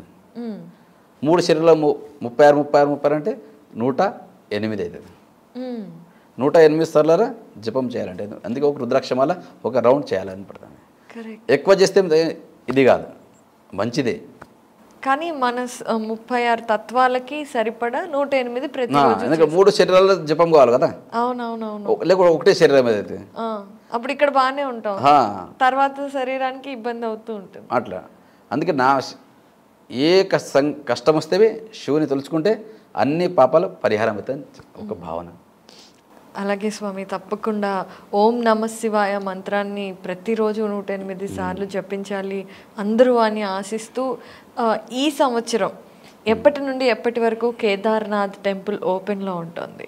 ఈ సంవత్సరం ఏప్రిల్ 20వ తారీఖు పంచకేదార్ గద్యస్థలం ఊఖీమఠ్ ఓంకారేశ్వర మందిర్లో క్షేత్రపాల భైరవనాథుని విశేష పూజలు, విశేష హారతులు నెరవేరిన తర్వాత 21వ తారీఖు ప్రొద్దున ఊఖీమఠ్ నుంచి గుప్త కాశీకి బయలుదేరుతుంది ఉత్సవమూర్తి కేదార్నాథ్. 22వ తారీఖు గుప్త కాశీ నుంచి ఫాటా, 23వ తారీఖు ఫాటా నుంచి గౌరీకుండ్, 24వ తారీఖు గౌరీకుండ్ నుంచి కేదార్నాథ్. 25వ తారీఖు ఏప్రిల్ 6:20 శుభముహూర్తమున కేదార్నాథ్ ఆలయం తెరవబడుతుంది. అందరూ వచ్చి శ్రద్ధాభక్తితోని మన భారతీయ సంస్కృతి నుంచి, సంస్కారం నుంచి వచ్చి కేదార్నాథ్ దర్శించుకొని పునీతులు అవ్వాలని కేదార్నాథ్ ఒక ప్రార్థన చేస్తా. కేదార్నాథ్ వచ్చి అక్కడ ఆనందం, అందరి కే అంటే స్వర్గం, దార్ అంటే దర్వాజా, స్వర్గం యొక్క ఆనందం ఎక్కడ దొరుకుతుందంటే సాక్షాత్ కేదార్నాథ్లో దొరుకుతుంది. ఆ ఆనందం తీసుకొని పునీతులు అవ్వాలని ప్రార్థిస్తే కేదార్నాథ్ చరణంలో. స్వామి, మేము అడగగానే ఇలా మా ఐ డ్రీమ్కి వచ్చి ఎన్నో విషయాలు కేదార్నాథ్ గురించి తెలియచేశారు, అలాగే మీ జీవిత ప్రయాణం గురించి తెలియచేశారు. మీకు ధన్యవాదాలండి. ఓం నమః శివాయ.